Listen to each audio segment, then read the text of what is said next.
I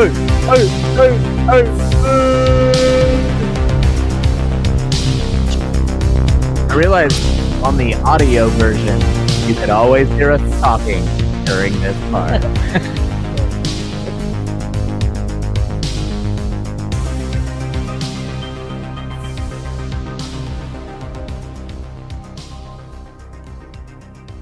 Good evening. I am Michael Martin, aka Rickshaw, and you are nerding out with Rickshaw. And you're also nerding out with. What's up, nerds? It's Rabbit. And it is the producer, Toby. And Fuzz couldn't be here today. He didn't tell us why, but we're assuming it's because he's a fat dick. Just kidding, Fuzz. We were actually just talking about how even if we're like, man, we're going to talk about Warp today, and Fuzz is going to hate that. And then I was like, well, you could put that sentence in front of anything. Fuzz is going to hate that. You could be like, we're going to Six Flags today, and everyone gets free mugs. And he's going to be like, Fuzz is going to hate that, dude. I mean, it doesn't matter. It could be any location, and you get free any item. And he's like, I don't want to go there. And then he's like, I have to carry this thing around with me the whole time? Ugh. But yeah. But he does keep the conversation going because he just won't shut up. You know what I mean? But yeah, Fuzz will be back next week. I think is next week the Halloween week? Or no. There's one more week and then Halloween week. Yeah, I think so. But we might end up, I don't know what we're going to do. Have we talked about if we're going to do it on Halloween or if we're going to do it on the day before? Because if we do it on that Wednesday, then we don't get a rabbit. Yeah, and then if we do it on Thursday, we don't get a Fuzz. I don't care either way. I'll be around for Halloween. I don't even know if people go out for Halloween anymore. So, it's one of those. I don't know, things. yeah. I'm getting a costume, but I don't know where I'm going to wear it to. Yeah, I mean, I would be okay with doing the show and then going out and getting some drinks and getting a little loose, getting a little litty, McTitty. Getting some treats. Yeah, dude. I want Halloween some treats. Yeah, dude. I want some like pumpkin Reese's. You ever see those? Yeah. I want the pumpkin candy corns. Pumpkin candy corn. Oh. Oh wait, we can't have this conversation yet.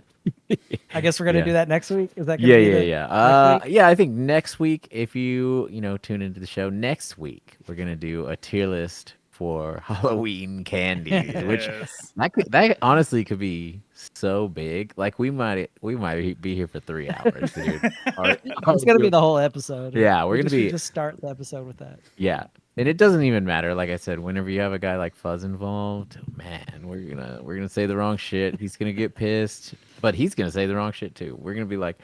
But then we're going to be like, you just said that you hated this, and now you've circled back to liking it? And then he'll be like, oh, honestly, like, it's pretty good. I'm just giving y'all shit. You said the Reese's, the pumpkin-shaped Reese's?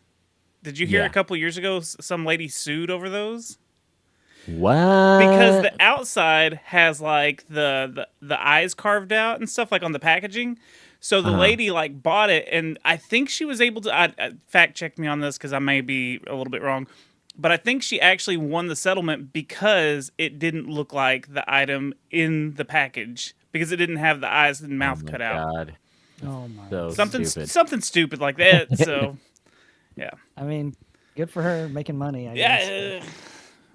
But being that mad that you have to sue over a fucking candy, it's pretty cool. I think it's probably a situation where it's like, oh, I can get them for a lot of money. Yeah, false advertisement or something. Yeah. Like she had to be a lawyer or like be best friends with a lawyer. Yeah. And they're like, damn, you know what? You know what you could do? Anything for a little bit of grip, you know what I'm saying? Yeah. Or it's Halloween season, so we could call it bones. You know what I'm saying? Them bones. Running short on those bones. Get some bones in you. But yeah.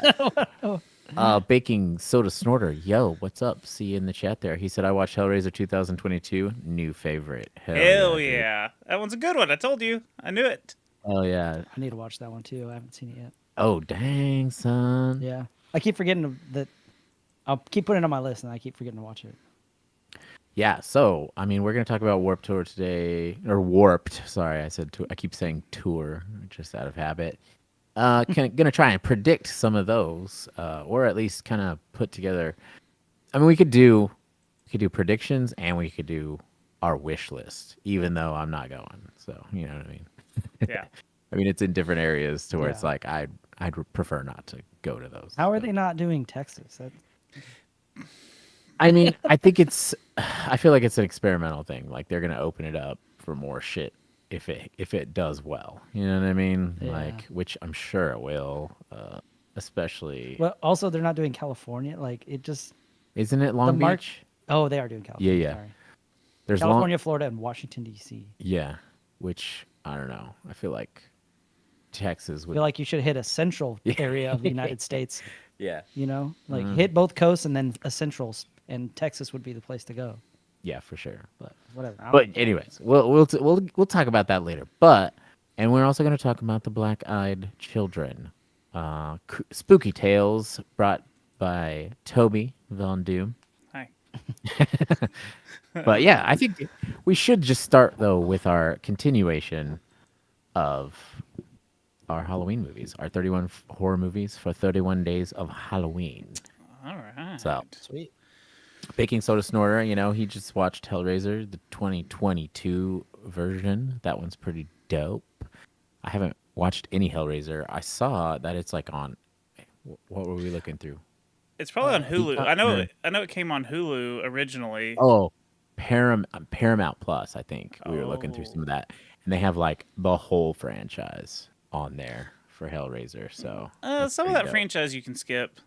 there's a couple of them that you can skip that are kind of there stinkers. is. There's before the new one. There's a chunk before the remake. The chubby pinhead. Yes, the straight to video remember the fat pinheads. pinhead? Yeah, straight to video Pinhead. Straight to. We have Pinhead at home. Yeah. It's like one of those things where they're like, "You remember Pinhead? This is what he looks like now."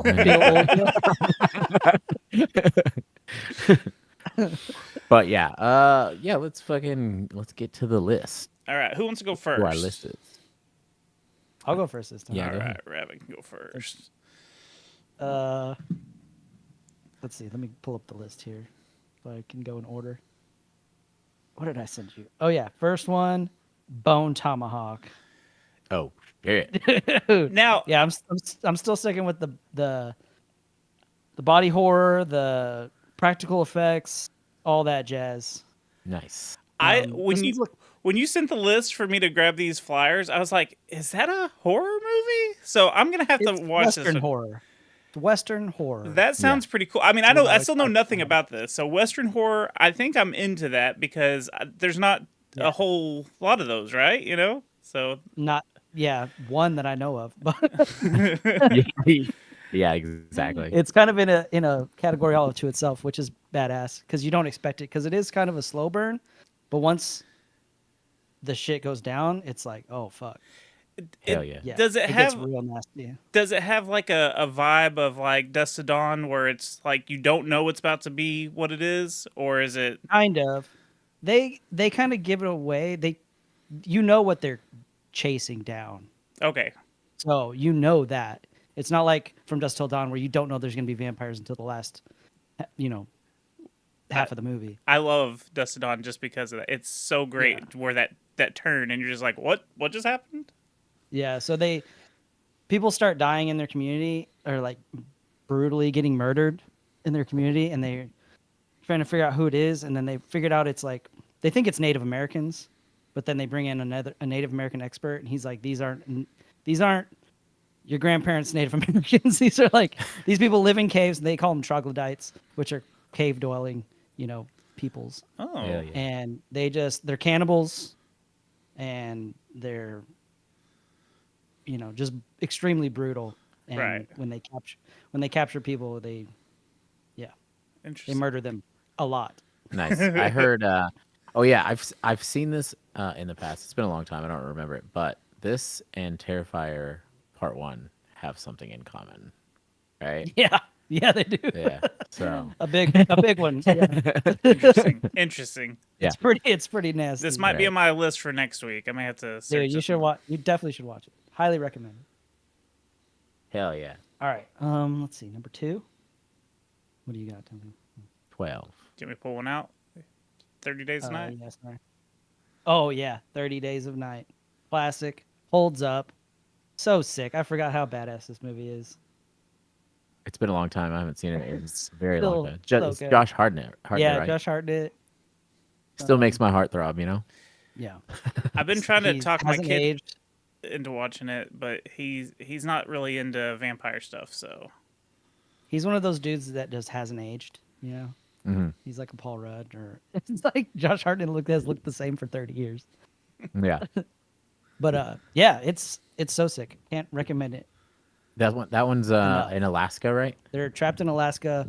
The sun goes down for 30 days, so 30 days of night is the premise. Mhm. So then this random pack of wild vampires show up because it's night for 30 days, so it's like they're having a heyday, murdering the entire town, and they got to figure out how to survive, Hell yeah. and it's pretty sick. did you ever watch the second one? I don't know. It's No, I can't say that I have. Me neither. it's okay. I mean, you're not missing much, but it's okay. Okay. Okay. If I was a vampire, I'm gonna be honest. I would use my Transylvania voice every time I was about to, invade someone's home to eat them. I'd be like, let me in. I want they- to suck your blood. And then they would be like, what the fuck is going on, actually? And then I would brutally murder them and have a delicious dinner. Yeah. It's pretty cool because they kind of create their own lore with this movie. They like have their own language, Mhm. and they're not like they have a lot of the same similarities as vampires, but they're not like classic vampires. Yeah. I feel like Blade could definitely do a crossover with this. That would and- be sick. Honestly, that would be dope. Hell yeah. And you'd have to like learn about their specific. It would be like, different nationalities of vampire that have that whole different lure, from however you were created or whatever. That'd be dope. But yeah, Hell yeah. All right, next up, Psycho Gorman. Psycho I completed the Gorman. trilogy, Hell I yeah. guess. Frig off. Frig off. Not my hunky boys. He's like, I'm Yeah. not interested in hunky boys. Or am I? Or am I? So Dude. good. Yeah. I love this movie so much. Hell yeah. And if you haven't seen it, please watch it. It's just Yeah, this is incredible. the same director as The Void The- and Freaky Franco or Frankie Frico. Frankie Frico. That's- Yeah. Do not recommend Frankie Frico. It's good practical effects, but it was upsetting a little bit. So Yeah, especially going from Psycho Gorman to that is like hell yeah. I almost feel like he wrote that movie first or something. Yeah, the maybe. Frankie Frico, and Right. then now he's got like the budget to do it or something, but it was just bad. It Yeah, was just bad. he should have went to the writing room. Yeah. Worked on it. Because even The Void is like way better than Hell yeah. that. I haven't It's like dark. The Void is like dark. It's not comedy really at Yeah. all. I've only seen it once, and I remember liking it. It was awesome. Yeah. But that's like definitely a Mikey movie. Mikey Shero. He'd be like, Yeah. "Fucking the Void The is sick, Void is the dude." best movie ever. And then you're like, I don't know, and he punch you because he's mad and small. But yeah, my favorite thing about the dynamic of Psycho Gorman is like, if you haven't seen it, it's about two kids that find one of the most powerful evils in their backyard buried, and they unleash him, but the girl controls him after she unleashes him, and he'll just be like, "This reminds me of the time that I was on planet Skaxia, conquering it, killing," and then it like starts going into like flashbacks of this crazy universe that he's in, and she'll be like, "Shut up!" She's like, yeah, I'm talking. Anyway. And all the costumes are like, it's like an adult Power Rangers episode. It's a Yeah. very adult Power Yeah. Rangers. It's very great. It's So all cool. practical effects. I feel like, well, there's another one on my list that reminds me of this, but Okay. that's coming up Nice. soon. All right. But before that, probably my favorite movie this entire month that we went and saw in the theater, Terrifier 3. Hell It's yeah. so good. Hell yeah. Yeah, I don't know. I can't say enough about this movie, That's gonna be on my list there too. but I assume that a lot of people probably haven't seen it yet, so maybe not any spoilers. Right. I mean, pretty much no spoilers at all. It's a Christmas movie, and That- it's a continuation of the story that started in part 2.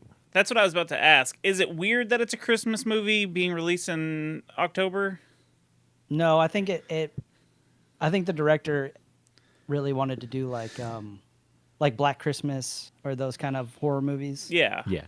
That's kind of in the line with that. I thought it was great. I thought it was great. Yeah, I didn't think that any of the Christmas stuff got in the way of the story, you know what I mean? Okay. And it also kind of like felt like a good way to bring characters together, you know what I mean? Like for these specific reasons, you know what I Yeah. mean? Okay. And seeing Art dressed up as Santa Claus is pretty. yeah. I also thought that this movie, like 1 and 2, it's like I get the appeal and I get why people like them, but as I'm watching them, there are times where I'm like, ugh, yikes on the acting, or yikes, there is literally no story, or you know what I mean? Like there's just times where you're like, it seems so cheap. We could have filmed that one again, you know what I mean? And then part 3, the whole time I was literally like, this is dope. Like they really worked Yeah. out all the kinks. They upped the budget, obviously. Yeah. Better production, but I feel like that. Even like the first one, it's like super low budget B movie horror. I feel like that adds to the, you know, Adds the to beauty of it. The allure. the lure of it. Yeah, Mm. it's like, it just makes it more appealing. Right. It's like supposed to be kind of campy and Yeah. you know, bad looking. No, I understand for sure. But the second one the second one met in the middle of what I'm saying and Right. what Rabbit's saying. But there's something about the second one to where I was like, that was great, but could we have shaved 25 to 30 minutes off of it? Yes. For sure. Yeah. But anyways, yeah. Terrifier is like, one of the dopest new franchises that has come about. And the cool part is it has beat mainstream, like big budget studio films That's in its great. debut. So Yeah. I think True. that Joker this week made like what, 7 million or something? Or no, its whole theater run, it's made like, I don't know, maybe it's been like, anyways, I saw the number 7 million and I saw Terrifier at 13 at its opening weekend. So it was like pretty dope that like these indie movies in that genre can draw more people than the Warner Brothers made Joker movie. So Yep. Right. pretty crazy. Yeah, it's definitely one of the best like horror villains to come along in a long time, and people really, have latched on to him. He's like a Freddy mixed with like a Michael Myers or something. You know what I mean? Like Yeah. he doesn't speak. He's always lurking around a corner ready to kill you, but Yeah. he's also like kind of funny like Freddy, and Yeah. And he has also a personality.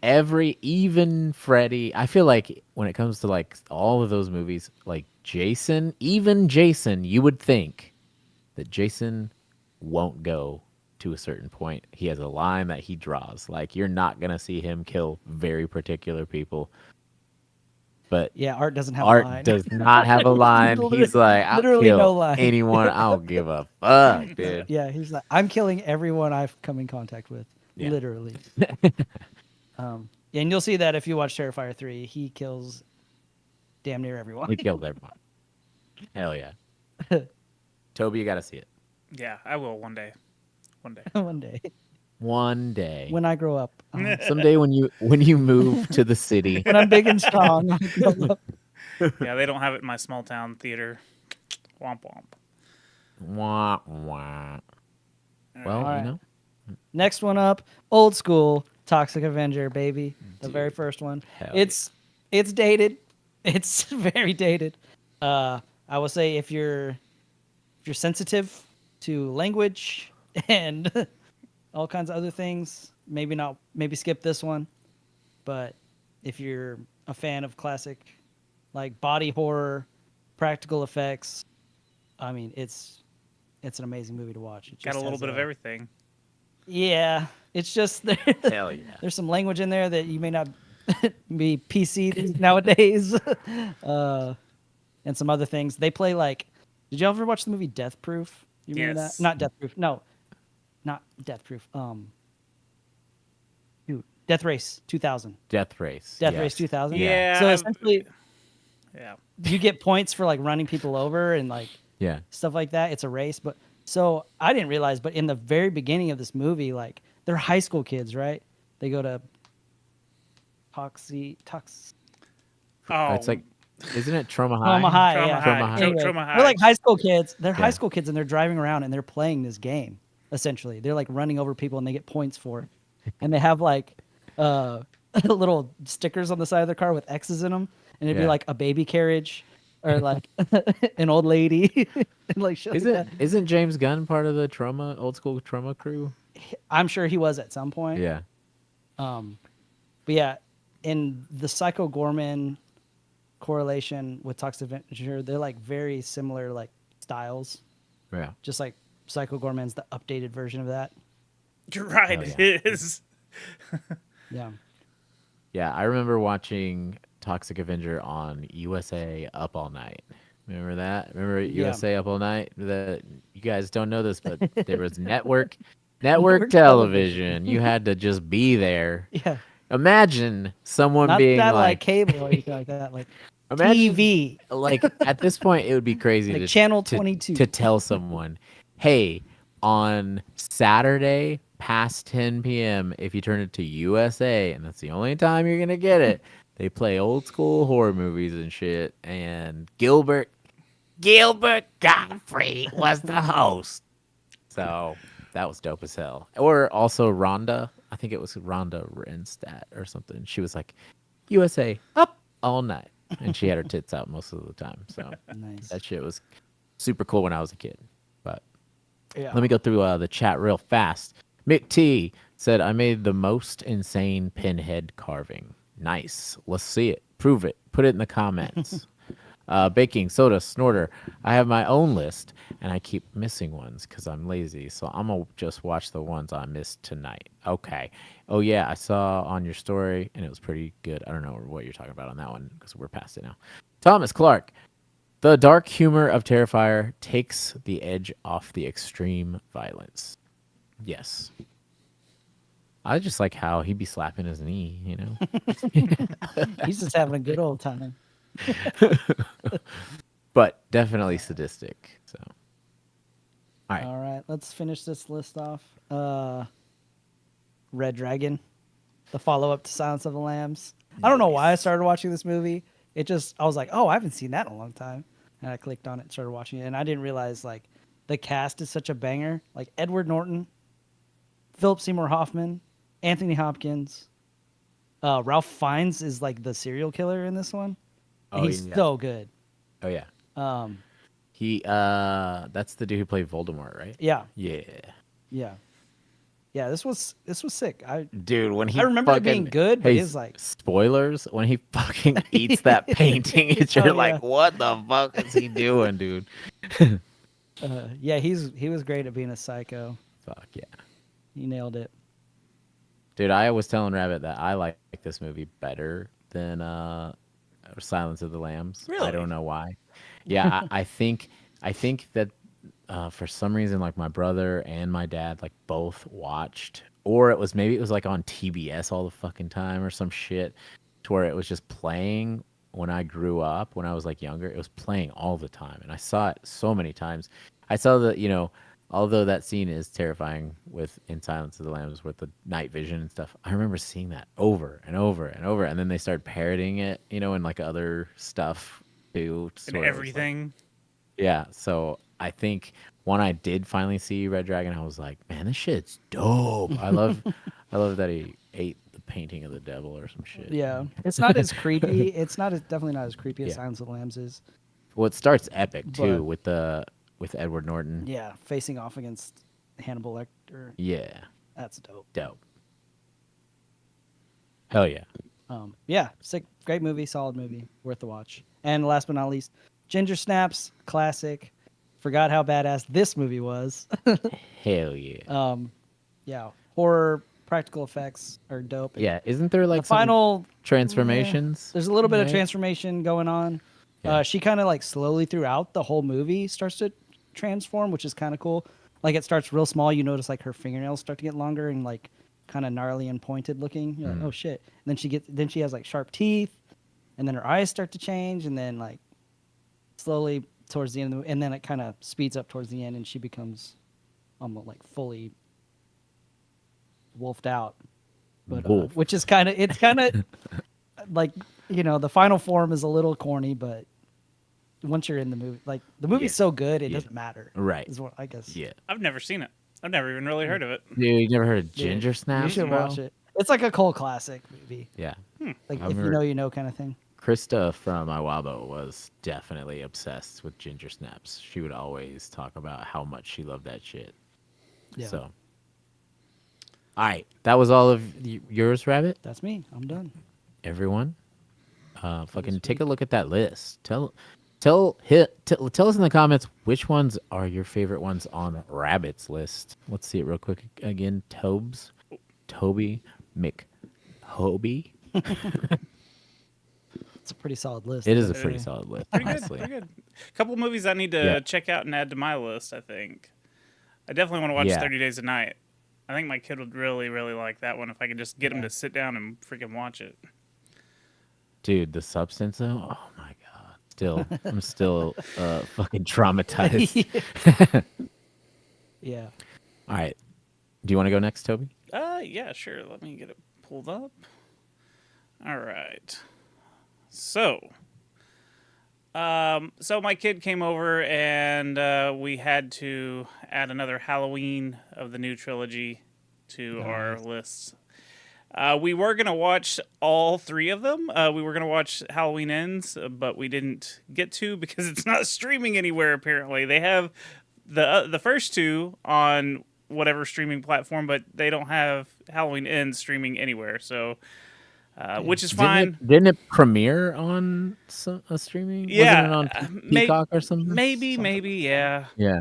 But honestly, that's fine. I don't really care about Halloween Ends. I think the very end of Halloween Ends is pretty cool, but the Halloween and the Halloween Kills, I really like both of these. I think the whole firefighter scene where the firefighters are fighting Michael is incredible. I love that whole scene. It's so stupid, and it made so many people mad because they were like, "Why is he killing firefighters?" Well, you know, he's a bad guy. What do you expect?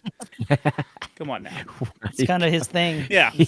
Killing people. It's just so funny though that you could have a fictional fucking character that's born of evil, and as soon as he kills someone like a firefighter, like a particular community is like, why are we killing firefighters?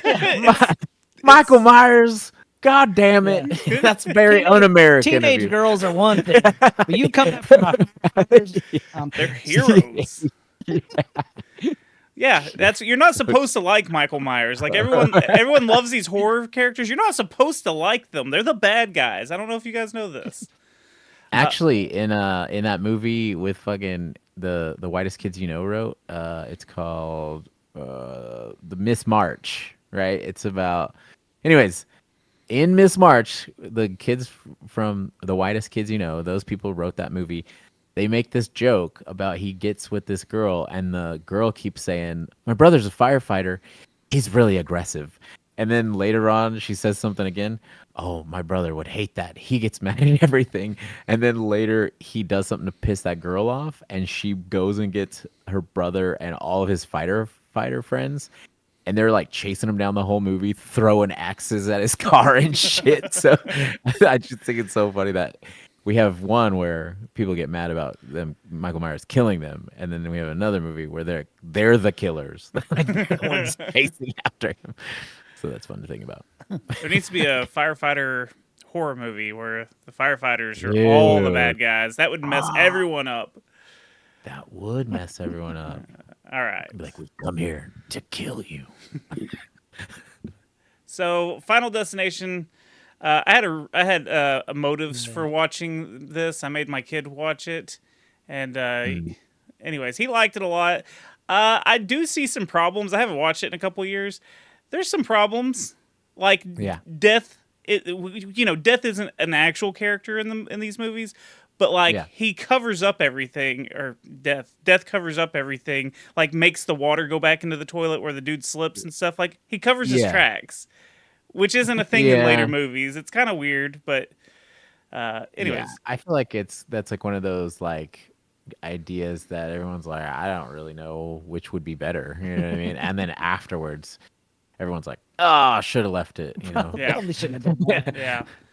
But so yeah, Final Destination, fun kills. Everything still looks great. I like that this one really eases you into the franchise, which it should because it's the first one. But like all the kills like start off like kind of mild, like the dude hangs himself and by the end of it, dude's getting his head chopped off and stuff. It's great. Love it. Hell yeah, I like those too. Dude, I used to have a huge crush on. Is it Ali Larder? Isn't that her name? The chick in the blonde one. She comes in. Is she in the first one, or does she come in the second one? She's. I think she's in the first one. I think it's the main character, one of the main characters in the first one, and she's also in the second one. Yeah. Okay. And then she's in the insane asylum for the second one, right? Yes. Or the third one. Well, yeah. Because that's when we get Hottie McGee. Hottie McGillicuddy. Dang it, what's her name? Anyway, it's not important. I love these movies. I love these movies so much. Yeah. I like them too. I think it was last Halloween or the Halloween before that. I watched all of them Oh yeah. Nice.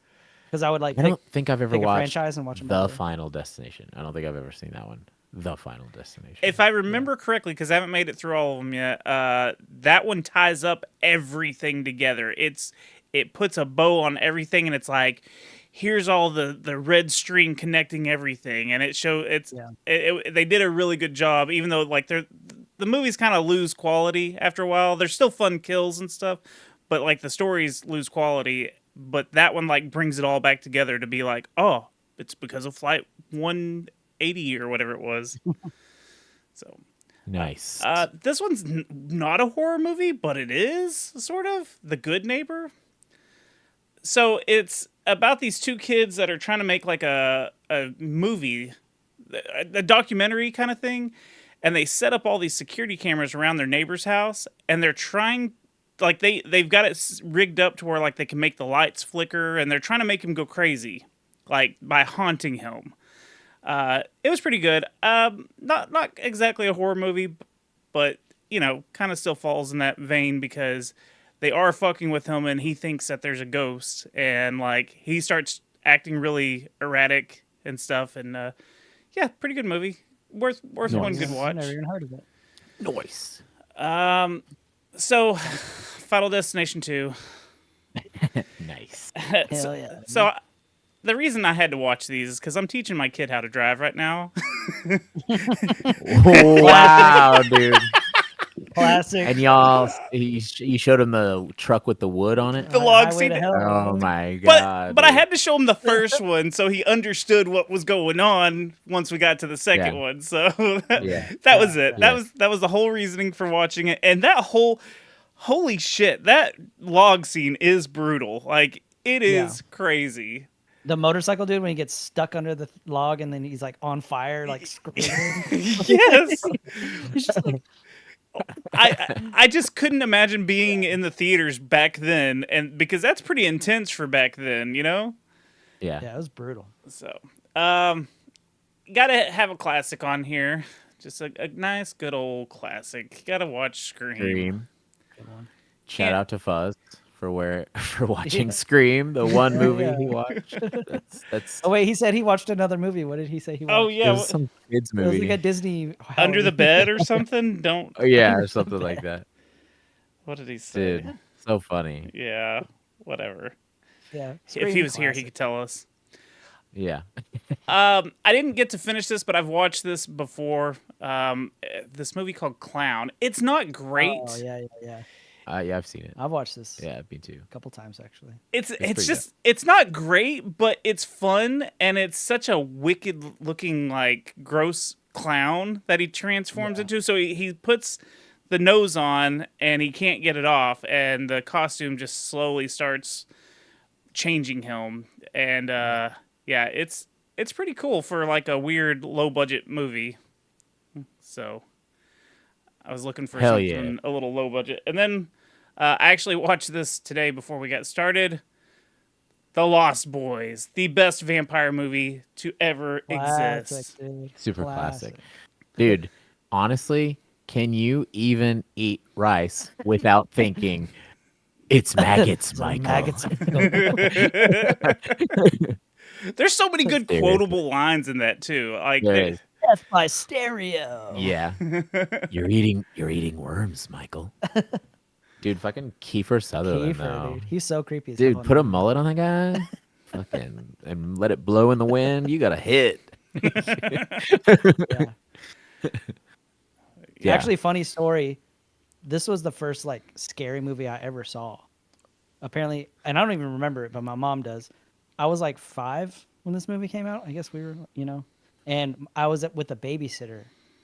Me and my siblings were with a babysitter, and the babysitter let us watch this movie.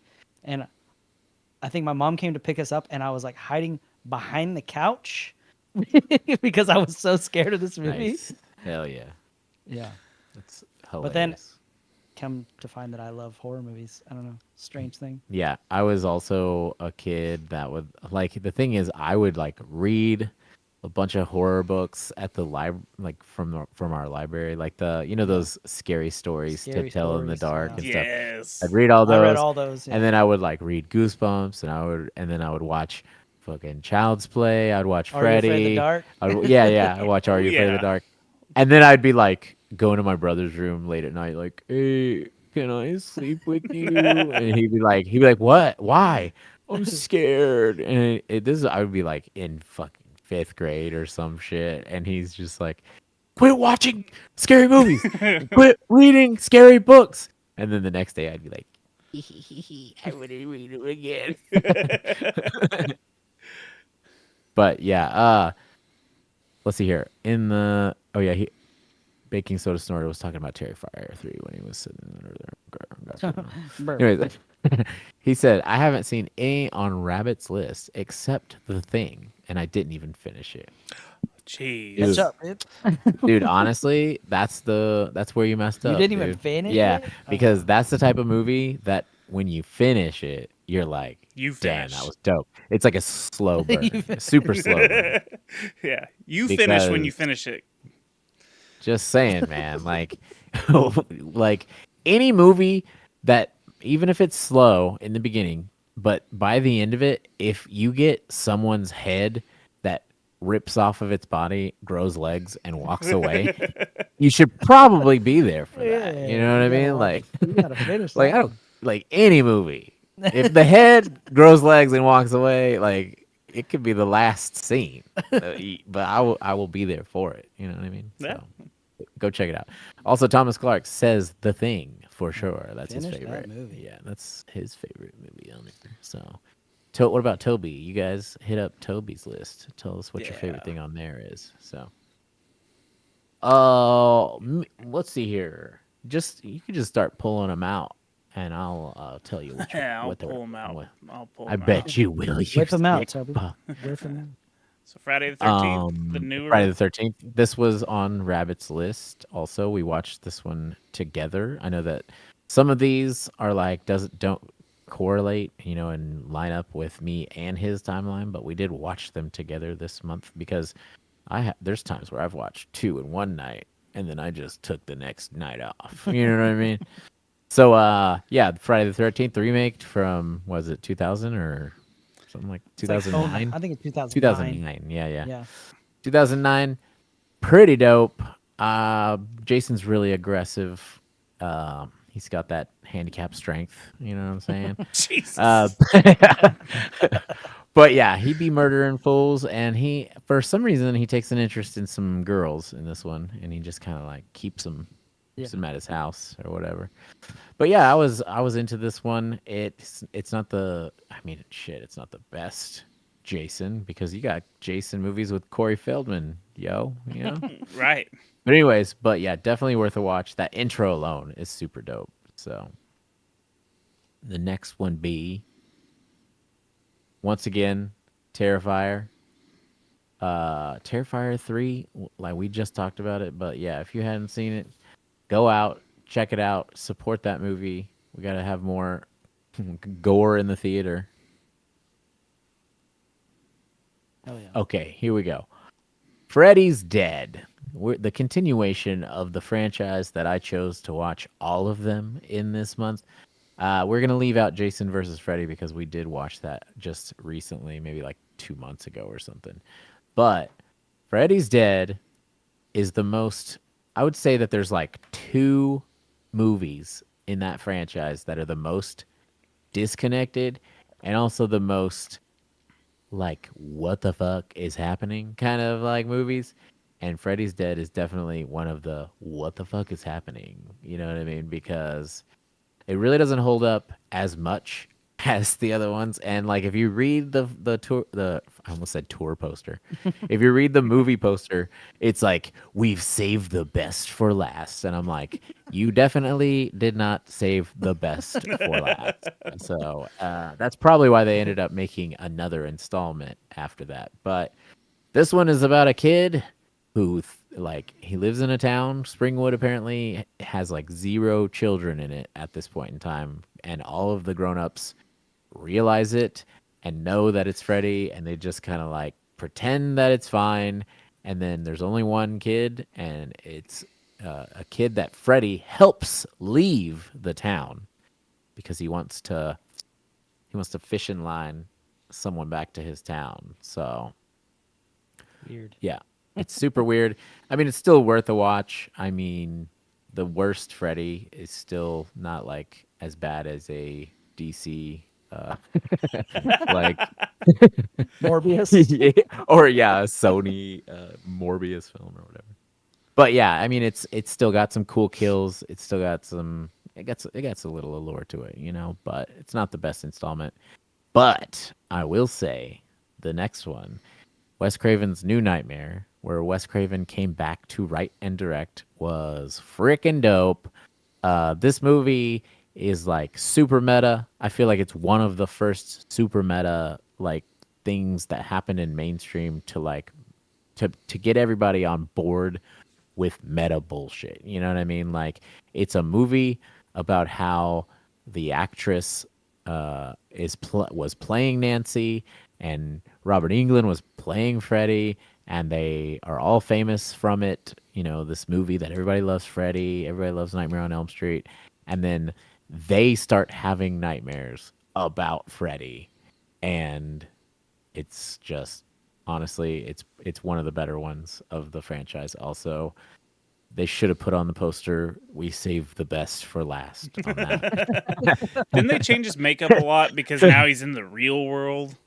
Yeah, I mean, they make his makeup a lot scarier, and it's like more like demon-like instead of just burnt fried chicken. You know what I mean? So, but the thing that upsets me, this is like the only gripe I have with this movie is they start with like an electronic claw, and it's like, you know, obviously it's like a robot or something, but it has claws on it. And then that's kind of like part of the dream sequence in the opening of the movie.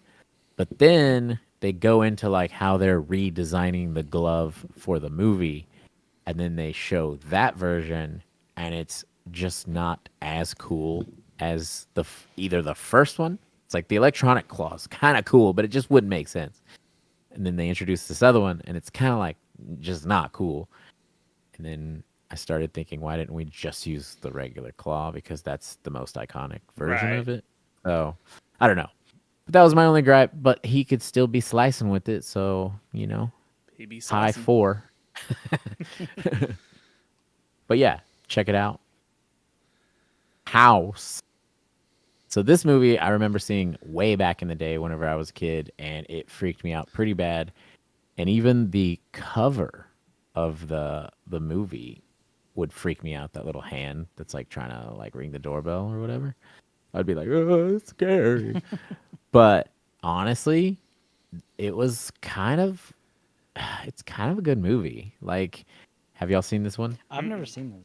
Yeah, I'm sure you recognize it, right? Though you've probably seen at least the cover. Is there multiple? Like, there's like a house too.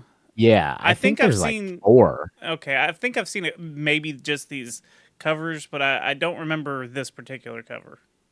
So this. Oh, sorry. What about you? No, Recognize? I don't recognize it at all. Do you used to go to the video store a lot when you were Yeah, a kid? and Okay. I don't. Yeah, I don't Yeah. know why it just doesn't. I Okay. thought I saw this on your Instagram story, whatever, and I thought it was like a new movie. Oh no. Yeah.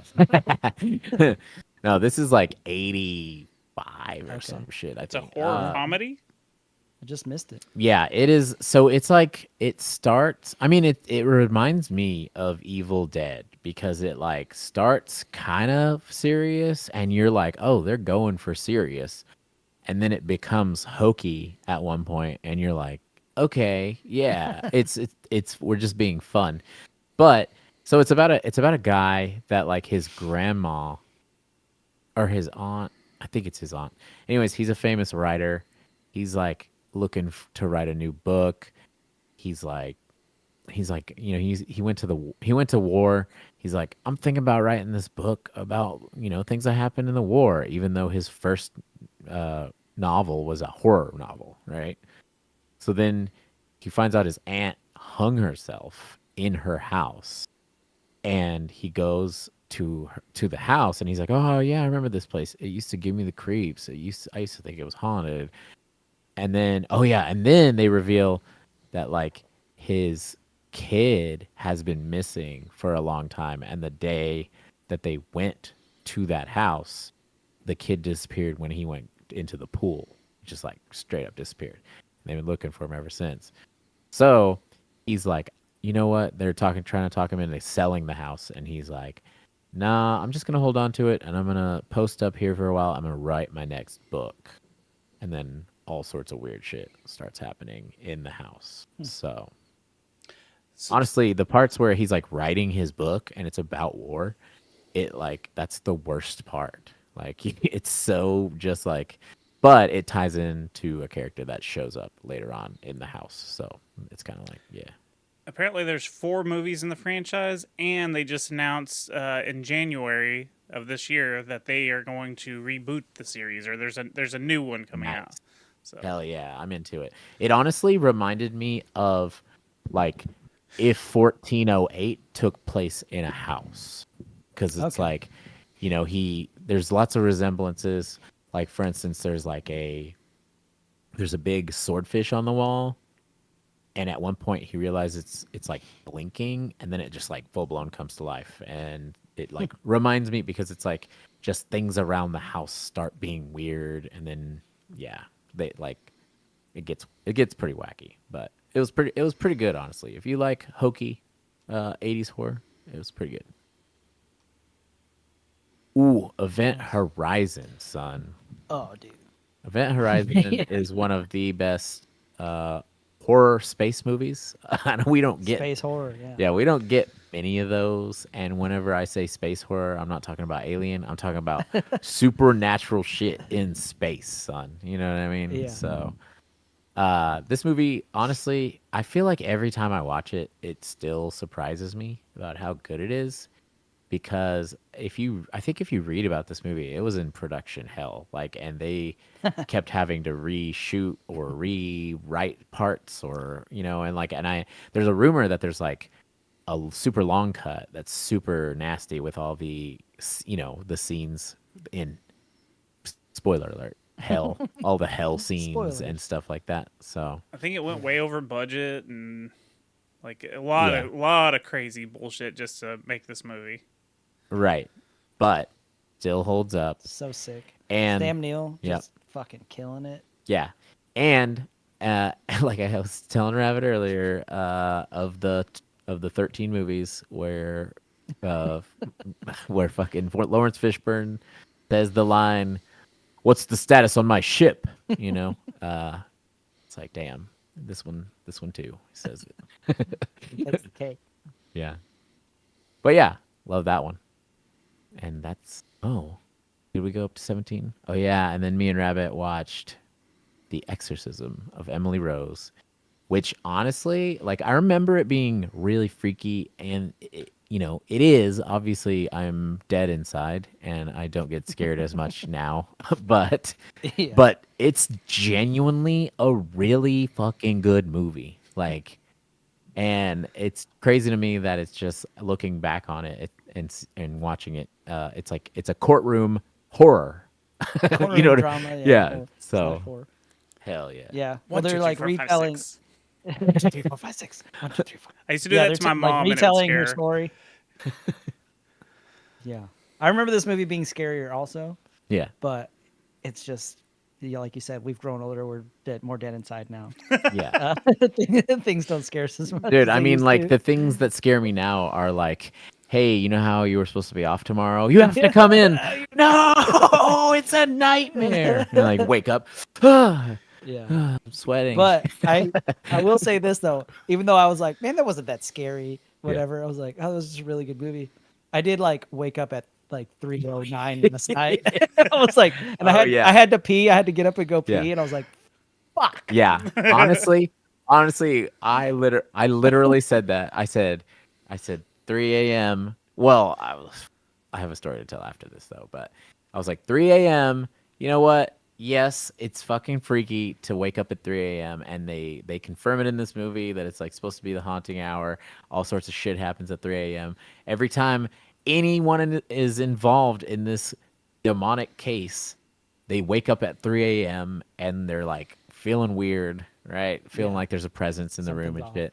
And I was like, that could work both ways because like 3 a.m. is also a random ass time that you might have to wake up and take a piss. And so, like exactly. he just said, he woke up at like 3:09 or some Yeah. shit. I actually woke up at like 4 and was thinking the same shit. I like went to piss, and whenever I went back to the bedroom, I was like, man, I hope there ain't no fucking ghosts in here. Yeah. And then I remember waking up at like 5 a.m. or 6 a.m. and my light was still on. I was like, what the fuck? Did I really just fall asleep without turning my light Dude, back off? That's really weird. I did that last night. I was just telling my dad, I was like, it's really weird. I keep leaving the bathroom light on in the middle of the night and wake up and I'm like, what the fuck's going on in the bathroom? Weird. Yeah. We're being haunted by Emily Rose. Yeah, they're like, Better cut it out. You better the cut it more out. you talk about scary movies this month, a presence will attack you. We'd be pissed if I wake up at 3 a.m. now. Oh yeah. Before we move on, the 3 a.m. thing, I have a story. It's a ghost story.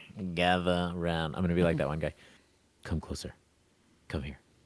Anyways, so whenever I was younger, we did play the Ouija board. I might have told the story on here, but it's been a while for sure. Long enough to where I'm like, I don't know what the fuck. I mean, I don't know what happened last week, honestly, but whenever I was a kid, a few of my friends wanted to play the Ouija board, and we ended up borrowing one from our friend. There was 3 of us. We started playing the Ouija board. We always swore like, yo, we're like, swear up and down. If it doesn't move, then none of us are fucking with each other. If it does move, then we're like, trust that it's like something is actually happening. So we started doing it, and the first couple of times it did not move, just not. We would just put it away and be like, guess it don't work. But then we started using it, and it started moving very slowly. And it would answer questions and stuff. And then the more we played it, the faster it would move, and the faster it would answer questions. And at one point in time, the girl she was kind of a creepy girl. She claimed to live in a haunted house. The girl that let us borrow the Ouija board. Anyways, she came over. She brought one of her friends, and then it was us 3 guys that were normally around. We're all playing the Ouija board, and she's one of the people with the hands on it. And they keep saying like, prove yourself, prove that you're real. And it's like, no, no. It keeps going to no. And it's like telling us all this stuff like it's a ghost that died in my friend's house. And when we asked it how it died, it said 8 glue, like the number 8 and glue, and we're like, okay, this is weird. Texting's She hard. just, yeah, They had to use the yeah. numbers back in the day. Yeah. Imagine if it was like one of the phones, like Ouija phone, and it like had to click each number. Back when you got charged for Yeah. every letter. Yeah. So that's why text started getting shorter and shorter. Yeah, and you get like a spiritual bill from the The other side. anyways, but yeah, so she ends up being like, after we're like, prove yourself and all this stuff, she ends up being like, I'm gonna go get a drink in the kitchen. And she gets up and she leaves and it all stops. Like we can't get it to move. Like a couple of us trade a couple times, still does not move at all. So we go into the kitchen, bring the Ouija board, set it on the kitchen table, and then she comes back up and then it starts moving again. We're like, okay. And so, she puts her hands on it again. Someone's like, prove yourself. It's like, no. And then it starts, whatever. Everyone starts getting bored and it just goes PHON. And that girl goes, do you mean telephone? And as soon as she said telephone, it goes ring, ring. And my buddy, we literally all stood up in our chairs. Like our chairs all hit the ground. And then my buddy that lived there answered the phone and it was dial tone. And so we were all super creeped out, right? So that's my Ouija board experience. But at those times, that was kind of the last straw. But at those times, they would make me take the Ouija board home. And I realized this in hindsight, but because at the time I just thought I was being like a scared, teenager or whatever. But in hindsight, every time I took that thing home, I would put it in my closet. And there were like more than a couple of times where I would wake up at 3 a.m. and feel like there was someone in my room. And it was like, like I said, when it was happening, I was like, you're being a pussy, Michael. Go back to sleep. And then like, now that I'm a grown up, I'm like, that shit's fucking weird, dude. Like, you should have never brought that thing back to your house after that. So, but yeah. Also, a continuation of that story. There was a point in time where I had a Ouija board. It might have been the same one. And I had it just in my stuff moving because I was moving to Texas from Kansas. And we stopped at my buddy's house in Oklahoma City. He says, "Hey, what do you got in all the boxes in the car?" Because I was moving, and I was like, "Well, the ones in the inside of the car have DVDs in it," because I knew I was going to be stopping here. I was like, "Let's, we could watch some DVDs or something." And he broke it out, and then the Ouija board was like on top of all the Blu-rays. I keep wanting to say Blu-rays, but it was DVDs at the time. So he decides to get the Ouija board out. Him and his sister start playing it, and it literally spells out the name of a friend of mine's cousin that passed away in high school. And I was like, what? Why? And they were like, literally the dude's name was Zach Rubio, and it was like they were playing, and it was like ZACHRUBIO, and they're like, what does that mean? And I'm over on the other side of the room like, what the fuck?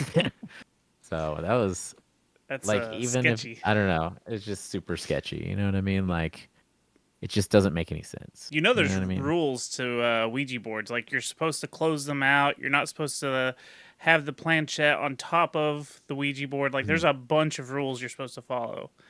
Right. Yeah, I can't remember. I think there's like 12 or 13 rules that you're supposed to follow. Like, if the planchette falls off the board, like when you're moving it, that means something. But you have to say goodbye. So you just might have a little ghost following you around now.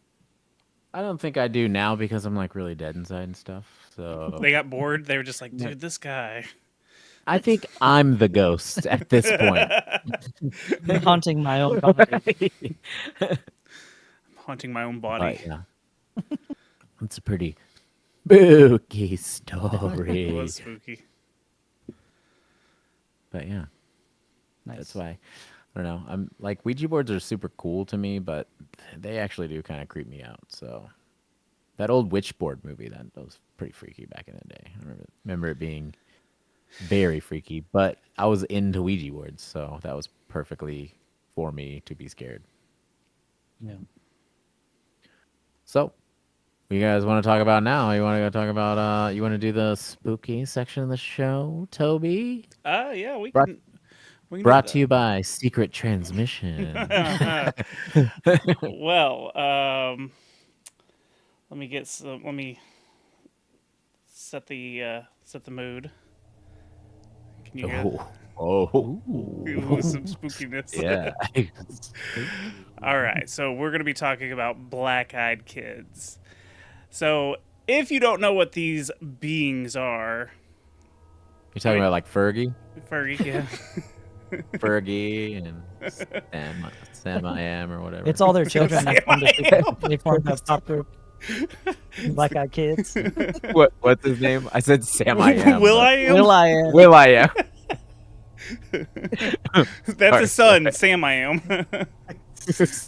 I don't know. You're close. I'm not Mr. Seuss.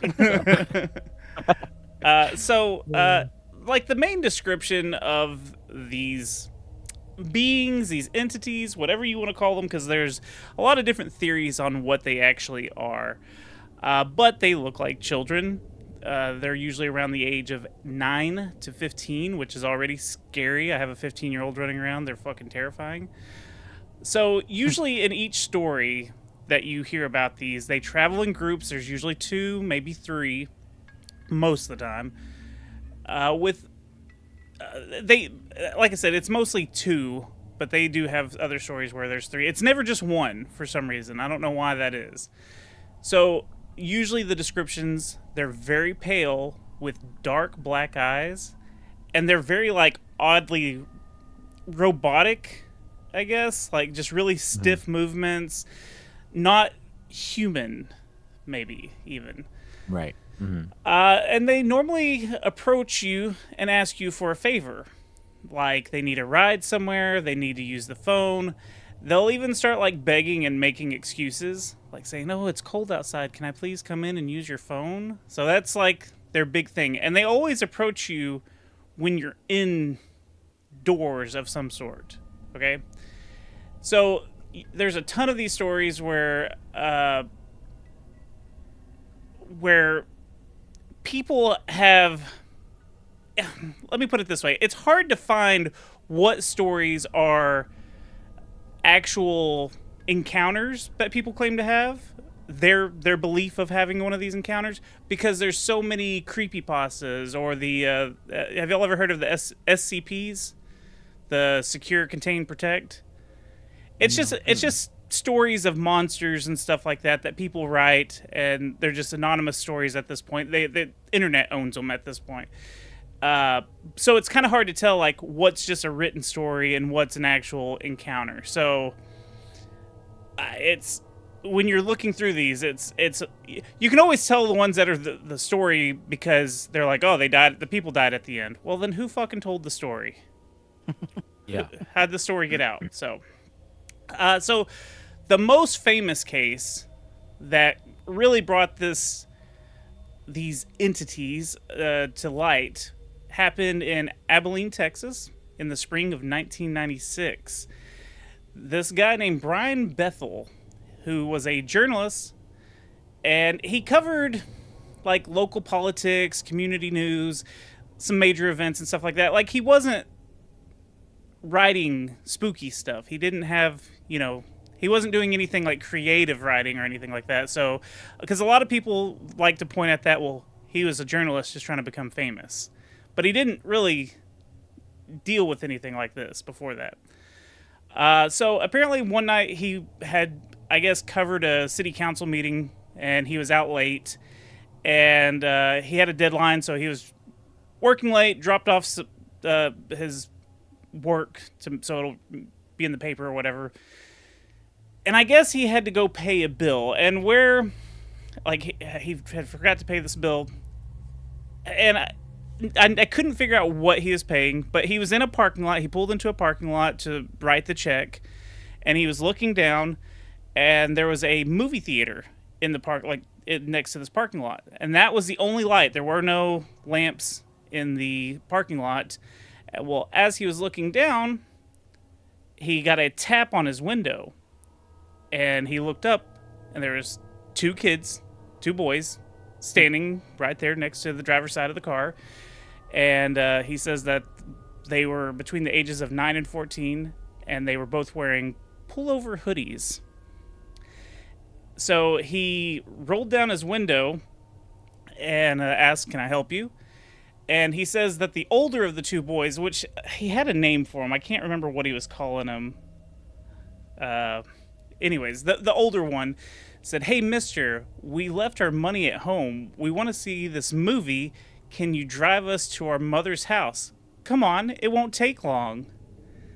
Apparently, Mortal Kombat was out at this time, so it was a detail that I remember seeing a long time ago. I couldn't find it this time, but I thought he said that they were there to see Mortal Kombat. So Brian says that there was a, quote, primal, terrible fear that began to grip him, and that he was scared to death. So these two kids are making him terrified. He claims that one of the kids said, "Come on, mister, we don't have a gun." Wow. And Maybe so it's AI.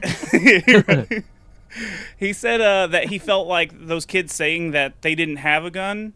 We don't have a gun. Well, he felt like them saying that was just like kind of a threat, sort of like, we don't need a gun. So kind of scared him even more. And at one point, he claims that his hand started moving towards the latch to open the door, like slowly reaching for it, and he caught himself and like took back control over him, like he was being mind controlled almost. And the older of the two kids, he got frustrated and said, "We need in your car. We can't come unless you tell us it's okay." So he kind of vampire-ish, you know? Yeah, we can't come in your car unless you say, "We need your consent, mister." This load ain't gonna shoot itself. So I apologize. he said at this time he finally got a clear look at the kid's face from the lights off of the movie theater, and when the kid like leaned back, he could see these coal black soulless orbs for eyes, is what he says they look like. So he started his car and he quickly left the parking lot, only to take a moment to look into the rearview mirror to notice that there was nothing there anymore. He left no one standing there. They just vanished. And so he wrote about his experiences and he posted them online. And that's how like this story got out. He didn't like go write a book immediately. He didn't go do anything. He just was like, "Hey, has anyone else had this kind of experience? Because I don't know what I just witnessed, and it was weird." So, Yeah, super creepy. That is very, very creepy. Very creepy. The Black Eyed Peas. No, They didn't even offer to sing him a song or anything. and then Fergie peed her pants. they just wanted to come in his car and Again? No, yeah, these stories are pretty creepy. I don't know. It's weird to think about just something that takes form of the most, like the most trusting, like a kid, like a kid be like, "Mister, I need help." It's like normal people would respond to a freaking kid. So right. It's freaking me out. Yeah.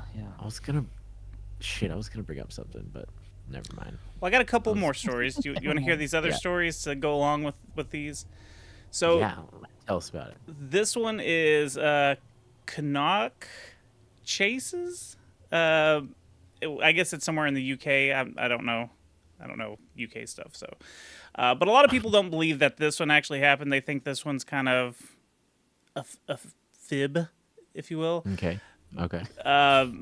Well, because there's two kids, there's two 17-year-olds in this one, where they don't give the real names of the people that this happened to. Like, they have fake names used since they're underage. But the story is that there was a murdered girl in this area in the 1960s, and a lot of people have reported seeing this little girl on the campgrounds throughout the 80s and stuff like that. So, flash forward to 2021, these two teenage kids, which, like I said, we don't know their real names. But during COVID lockdowns and stuff during the summer, they decided to go camping illegally in the middle of the Birches Valley Forest, wherever that may be. And around midnight, the teens heard something moving outside of their tent. They assumed it was a deer, so they just stayed real quiet until they heard footsteps walking towards them. So they unzipped it to take a look. And when they did, they claimed they heard a small child giggling. And they turned on their flashlights, and the boy said he saw it running from tree to tree, hiding behind it and occasionally peeking around, looking at them. So Ew. they're calling the girl Kylie. Kylie said, "I was absolutely terrified. I'd read the stories in the news about the black-eyed child, but it wasn't until the thing stood right in front of me that I could quite believe them. I knew instantly that we were dealing with the real thing because it moved in ways humans simply can't move.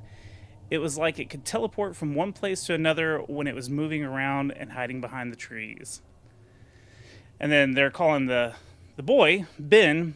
"I was shining my torch right at her, and she just stood there staring at us with her head slightly dipped.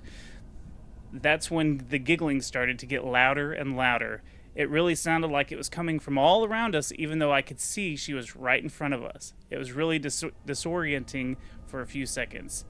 Then she bent down for a moment as if adjusting her shoe, stood back up, ran off down a nearby path through a dense section of trees. And apparently the couple just stayed awake all night in their tent waiting for the sun to rise. And around 7 a.m., they came out of their tent, found a bunch of piles of stones evenly spaced around the perimeter of their tent, and a bunch of strange stick formations hanging from the trees that look like dream catchers. Blair Witch. I Yeah, was gonna say very, that should have been Blair Witch 2. Yeah. Whoa. We don't talk shit about Blair Witch 2, okay? Blair Witch 2 is dope. We may not, but I do. So as they started making the 15-minute walk back to Ben's car, Kylie saw the small child with black eyes looking at them from behind an oak tree and screamed. Ben shouted, "Leave us alone," and they ran towards the car and escaped the black-eyed child. This also reminds me of like That one was creepier than the first. yeah. Have you ever seen Flatliners Yeah. with Kiefer Sutherland? Huh? Toby?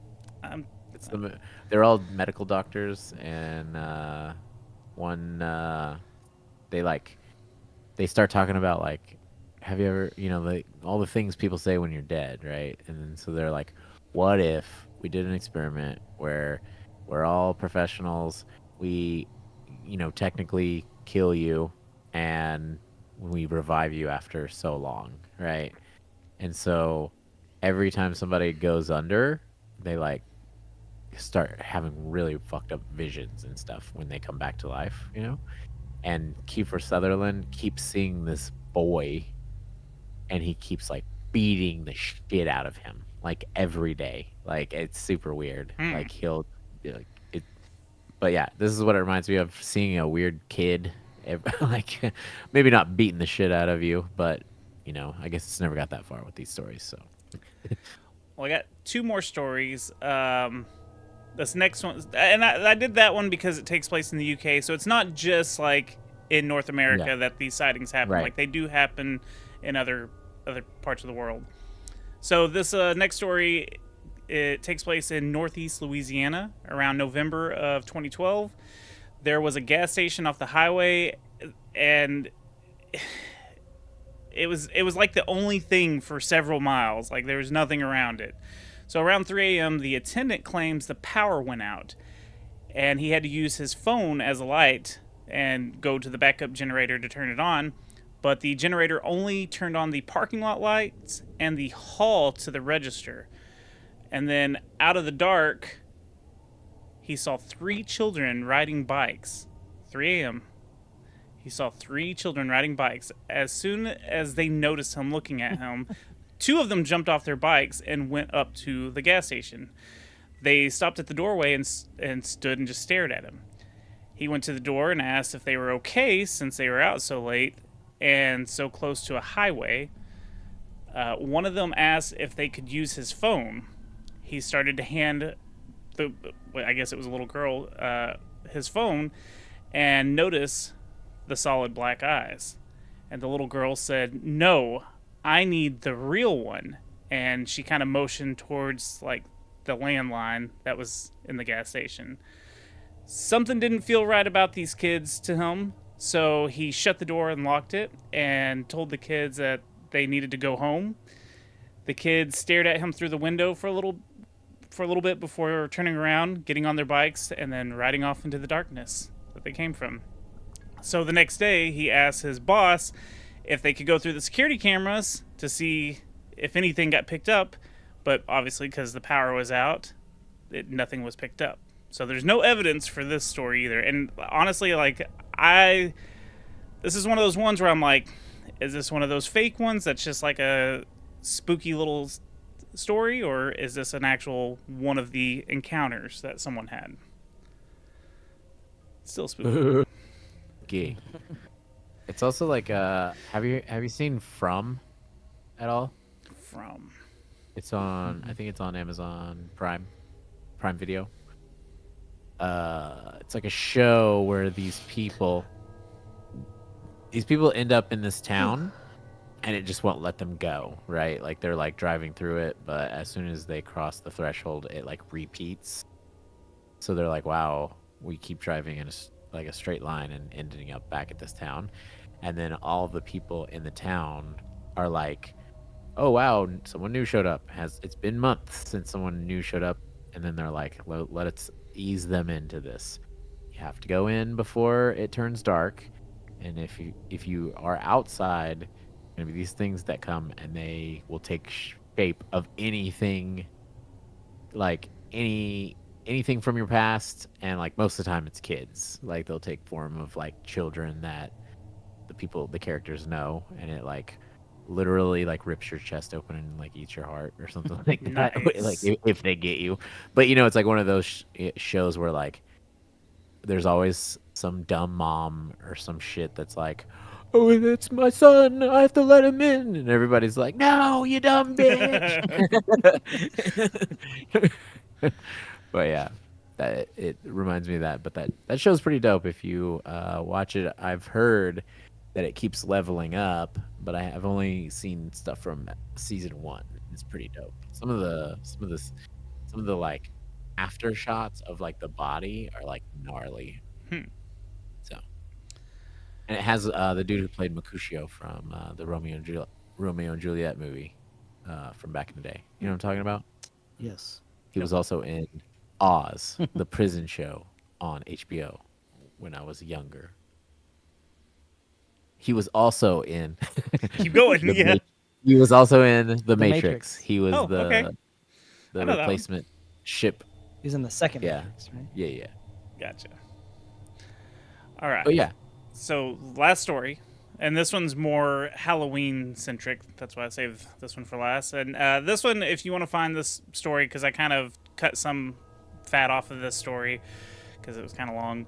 But if you go to Reddit /No Sleep, and this one, it's posted by Sarah Beth 11, and it was posted 11 years ago, and it's called Another BEK Story This Halloween. So she says we'd been having a slow trick-or-treat night in our neighborhood that evening, which is pretty odd in itself. We usually have kids from different areas dropped off in ours and have a constant parade at our door. That night, I'd say we'd had no more than 8 to 10 groups of kids come by the entire night. It was about 9:30, and my husband and I were sitting in our family room watching some of those ghost shows based on supposedly actual events. I don't believe in that stuff, but I do like a good ghost story now and then. And it was Halloween after all. We hadn't had any activity at the door in over half an hour, and it was getting late, so we decided to turn the porch light off and let our dog Chloe out of her crate. I turned the outside when my husband decided he'd had an... Uh-oh. I guess we got disconnected and reconnected. Anyways, I turned the outside light off and let Chloe out, and she followed me back to the couch and lay down at my feet. It was getting close to 10 p.m. when my husband decided he'd had enough fun for the night and was going to go upstairs and take a shower and get ready for bed. After all, it was Thursday, and he still had to get up early the next day for work. My teenage son was out with his friends at a local haunted house and wasn't expected back for another hour or so that left me alone on the couch with Chloe. It wasn't long after I heard the upstairs water for the shower turn on, and there came a light knock, knock, knock at my front door. My initial reaction was, what the hell? Really? It's almost 10. Go home. But soon an uneasy feeling came over me. Why the knock? Our doorbell glows in the dark, and without the porch light, it'd be extra obvious to anyone there. I couldn't really just ignore it. Our front door had a big beveled glass panel, and anybody right at the door could see in enough to see someone was in the family room watching TV. It'd be pretty rude for me just to sit there and not answer it. Knock, knock, knock. Again from the door. I glanced down, and Chloe was gone. I stood up to look around the room, and I found her crouching by the back door like she was wanting out. However, she never asked to go out like that. She's always comes and licks my hand and puts her head on my knee. This was totally out of character for her, and I have to say, heightened my anxiety. Chloe crate, I said. She just turned back to look at me. Hell no, lady, ain't moving. I yelled up to my husband, but if he was already in the shower, I knew there was no chance of him hearing me. Knock, knock, knock. About that time, a car drove down the street and cast enough light on the door to where I could see the silhouettes of two small children through the glass. I instantly felt relief. It was just some kids, probably a couple of neighbors on their way back home and wanted to stop by and show me their costume or something. I headed to the door and looked back to make sure Chloe wasn't going to follow. What a great watchdog, I thought to myself as she just sat there. Sorry, I have to scroll down. I turned on the porch light, and when I got to the door, and sure enough, I could see through the glass that it was just a couple of pretty small kids. A little late for such young ones, I thought, and I began to wonder about what kind of parents would let their kids run the street that late at night. I only opened the door enough to where I could block Chloe's escape if she decided to grow some balls, which she was only about 2 feet. What struck me immediately as odd was the kids weren't wearing any costumes. They were in normal street clothes. Also, no customary trick-or-treat. Sorry. My eyes are starting to burn from just staring at the screen. So they didn't say trick-or-treat. I began to feel uneasy again. It was a boy and a girl. The girl to my left was older, I'd say about 11 or 12. I could tell she was blonde, but I couldn't make out any distinct features as our lights were high and above because our lights are from high above and most of the light was coming from behind them. The boy was younger and about a foot shorter, I'd say 8 or 9, and looked to have light brown hair. The girl very politely spoke up, "Ma'am, can we please come inside and use your phone to call our mom?" As she spoke, something in the pit of my stomach was telling me something was wrong. What kid even at this age doesn't have a cell phone to their own these days? I couldn't remember the last time I'd had anybody ask to use my home phone. Hun, don't you have a phone of your own that you can call your mom on? I asked. This is too much to read. I fucking hate you right now, Mike. When I used to do secret transmission, I could edit out all this bullshit. This was things really got No weird. can. Huh? No. Both kids turned to look at one another like they were going to say something to one another, but they never ever spoke. They both turned back to me and said, "Ma'am, my cell phone battery doesn't have any charge left in it. Can we please come inside and call our mother? We're alone. We're alone out here, and my brother is scared." I have to admit, there were two competing feelings going on inside of me. The first, that of a mother's heart that wanted to help these two small children get to their mom. The other, sinking fear in my gut that was keeping the other feeling at bay. It was then I noticed that during the short conversation, I'd already opened the door a few extra inches, which I was completely unaware of doing. Little mind control thing again. I stopped. "Honey, why don't you give me your mother's phone number and I can call her myself?" Another pause. And they again looked at one another. After a short moment, they turned back to me and the girl said, "Ma'am, my little brother has to use your bathroom. Can we please come inside while you call our mom?" And with that last statement, the little girl moved closer toward the door like she was going to just walk in past me. Scrolled too much. As she did, she stepped into the light coming from inside the house, and I got my first real good look at her. Solid jet black eyes. That's all I could see. That motherly instinct was gone and replaced by terror I don't think I've ever felt in my life. I could feel every hair on my arms and back and on my neck standing at attention. I closed the door to where just my face is able to stick out. The little girl stopped and again pleaded, "Please, ma'am, we're really scared and alone out here. We have to come inside. Please help us." Then, like on cue, both kids began to whimper and cry. That's when the fear took over. God damn it. That's when the fear took over, and I shut and locked the door. "I'll call your mom if you give me the number," I shouted through the door, "but I'm not letting you in my house." I could still see them stand there on the porch, just staring at me through the beveled glass pane. Part of me wanted to run upstairs to my husband, but the bigger part didn't want to lose track of where those kids were. After what seemed forever, but probably only a few seconds, I decided I'd call my neighbor that lives across the street. As I made my way to the side table by our couch to my phone, I glanced at the back door. Chloe was nowhere to be found. We later found her in the guest room under the bed. When I got to my phone and started to look for his contact info, it was only then the kids stepped away from the door and began to walk down the street. As they did, I walked to the door to get a better look to see where they went. Still not calling my neighbor. If you get close enough to the glass, you can see out enough to... Jesus Christ. Sorry. If you get close enough to the glass, you can see out enough to make out people's shapes. But you can't see much detail. Of course, standing that close to the door would make you pretty obvious to anyone outside looking in. From the door, I could see that the kids were still standing under the street lamp nearest my house, staring at me. As I lifted the phone to my ear, after calling, only then did the kids start walking down the street.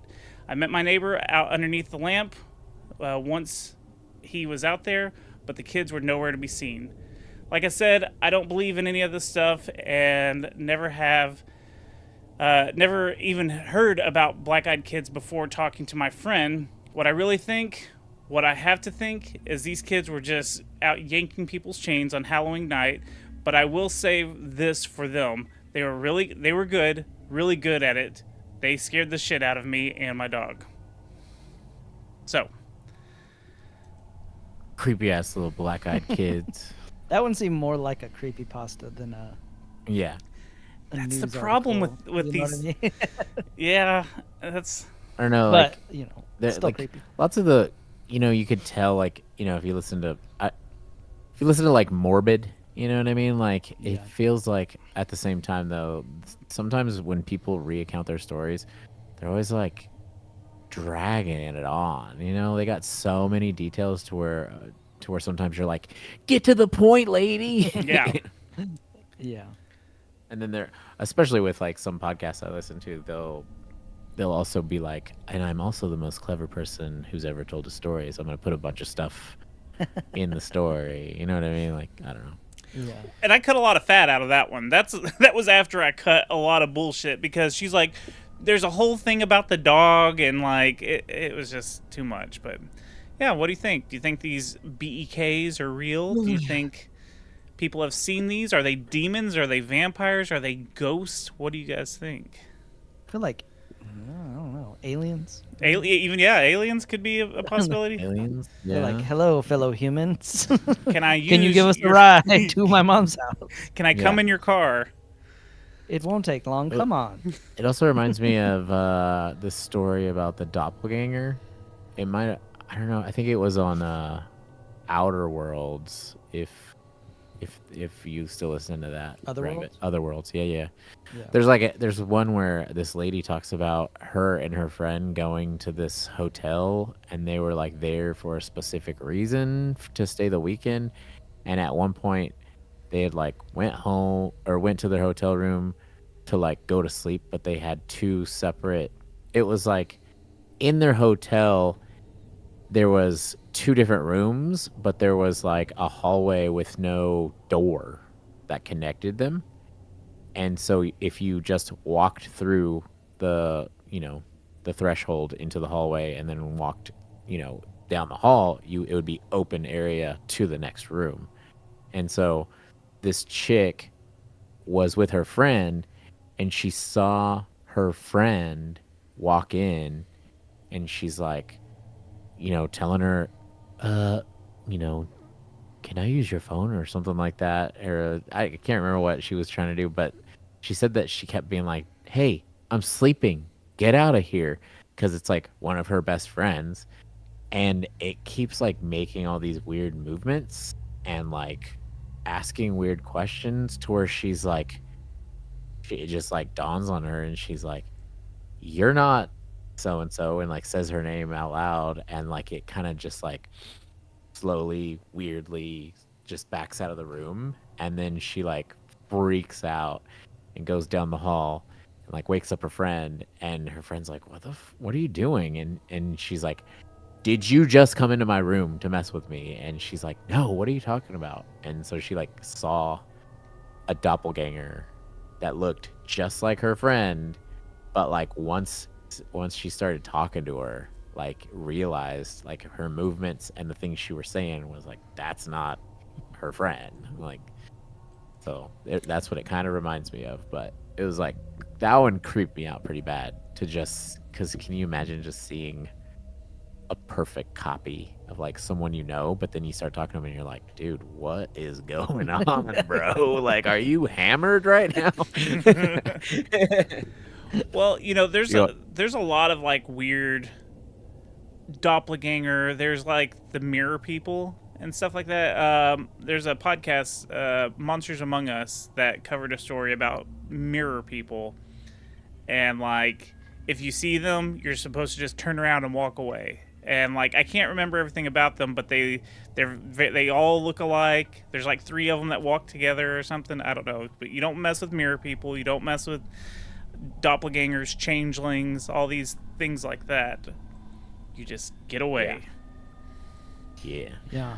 Vince is in the chat now. He was talking about how the original Flatliners is mo better than the remake. He was also saying how the lady sounds like a bad storyteller. Then John Helton. I'm dyslexic.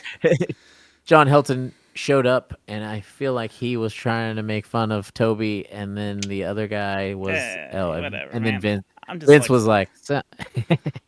like, anyways, don't make fun of Toby for. I'm his reading sla- ability. I went to a little bitty hick school, and that's where I learned to read. Come on, guys. Like I said, I used to We're all edit these just shit doing out our of. best. Yeah, we're just doing our best out here, guys. What are you doing? Vince also said the propane leak in her double wide trailer made her hallucinate. So that's a good explanation for that. But yeah. Wonder what those little kids want though. Like once they get inside, what I happens? don't know. Did they Well- like eat your face? Or is that why like we don't have stories of them getting inside people's houses? See- 'Cause People are dead. once they get inside, they kill you. Like what? That's so that Brian Bethel, that at the end of the documentary I watched, or the little part that has him in it, that's one of the things he was saying is like, we have all these stories of people not letting these kids in the cars, in the houses, whatever, and that's scary enough, in that situation.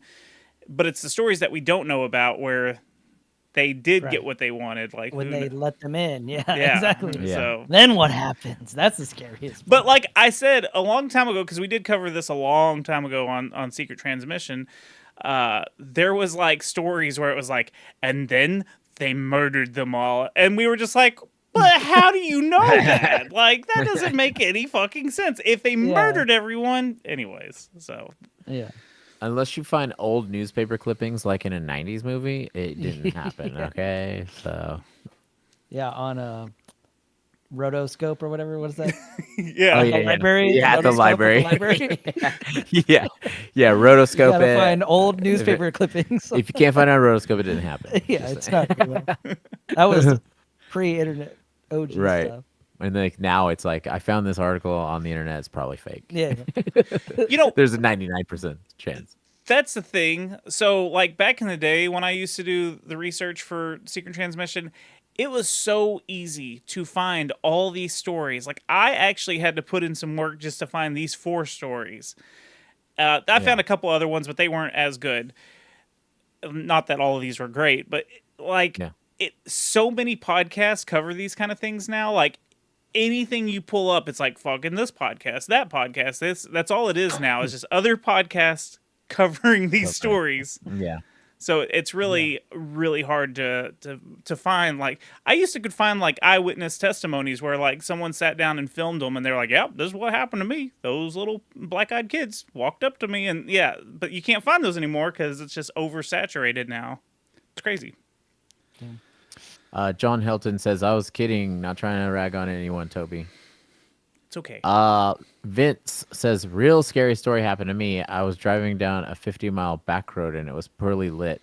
I'd been awake for 20 plus hours and I was falling asleep and saw a black dude in the passenger seat smile.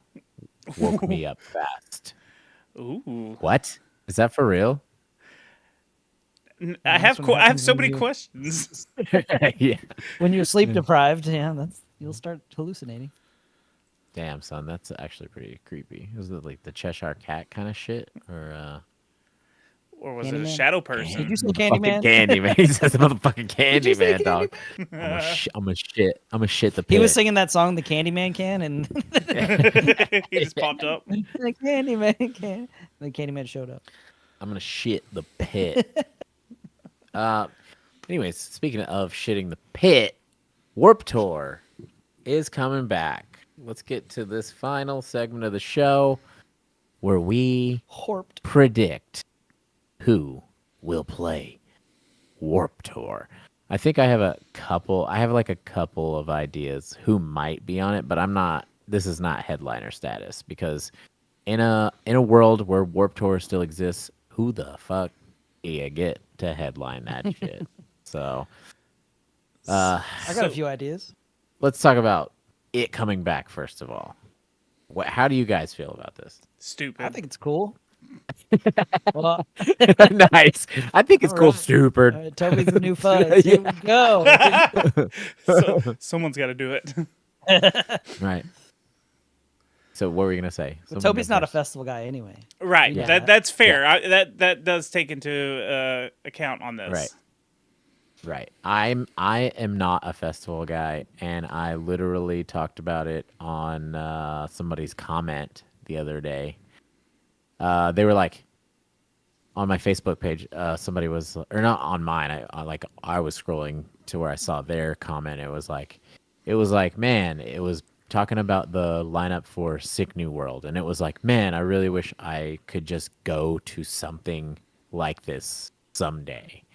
And I was like, whenever he, stated it like that, I was kind of like, dude, honestly, you're not missing out. Like, it's the type of thing where, like, I went to Sick New World, and it was like, even though a shit ton of my favorite bands were there, it was like, it's not the best experience. You know, it's just like, it's hot. You stand there for 12 hours. You're dehydrated. You have to spend $168 on one hot dog and a water and a beer, you know? So, so it's just like, and they were like, well, like, that maybe that's your opinion. And like, I just want to go, I just want to experience a big show. And it's like, okay, I get it. You need to experience a big show. You need to experience the festival life, but like it is once you realize what it is, you'd rather go to just support 5 bands in a room. You know what I mean? Like, you're not paying $168 for that one hot dog, one water, one beer, you know? Like, And that's not even so covering you in the door. That's just right. you're buying just the Right. necessities But to survive. But I did say, after a few people were like, come on, really? And I was like, okay, fine. If Warped Tour came back, depending on the lineup, I would consider going. But in this scenario, of course, this isn't even an option for me. I don't want to fly somewhere just to go stand in the sun and get skin cancer. Yeah, so it's 3 different dates: Washington D.C., Long Beach, California, and Orlando, Florida. And they're not like even happening to where it feels like Warped Tour. Like, you're gonna have Warped Tour in November, or something resembling Warped Tour in November. Like, Yeah, right. if you're not having a heat stroke, it's not Warped Tour. I don't know.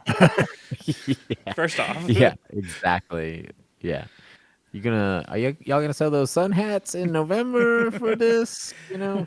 And then, so the pre-sale starts on Thursday, October 24th, and the 2-day pass. So it's 2 days. Each yeah. section is like a weekend, right? Friday, Saturday. Is that what it is? I mean, I don't know.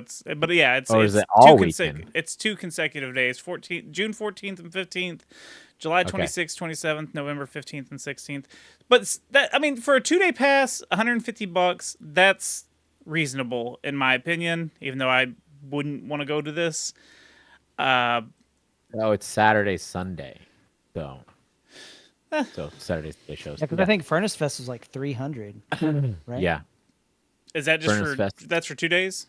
For the weekend, For or the for maybe weekend. 2 days, or for the Yeah, weekend. but they do like stuff on Friday also that's like secret shows and Oh, last okay. minute shows. But that was also Still like double the the price. last one ever also. So That's true. I think but- these just need to be 1 day. I mean, they want to like, I get where their head's at, you know, like if they want to have like a festival that's 2 days, make it a weekend thing, get people to come down and buy a hotel room and hang out all weekend. You know what I mean? Like a 1 day thing, I feel like people, you know, in their 40s are like, I want to make a whole weekend out of it, you know, like, so. Well, also, if we're like people like us, if we're gonna fly to Florida or California to watch this, Yeah. you don't want to just be there for 1 day. Mhm. Like, make it worth your time to fly there and fly back. Yeah, I don't know. no, I feel you. More Yeah, bands to see. you're right. Yeah. That makes sense, I guess.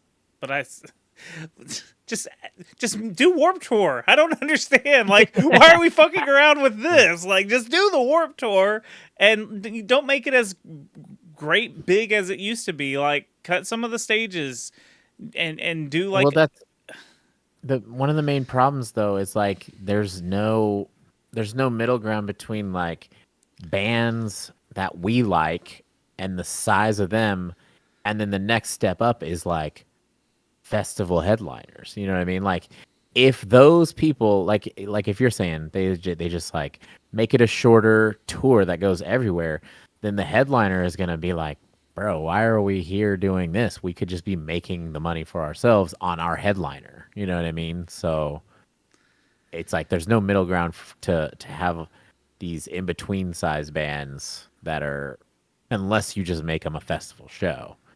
You know what I mean? Like an all day event or an all weekend event. So that way you could fit. That way you could make that price go out to a lot more people and pay them to play. You know what I mean? Yeah. I just So. hate this.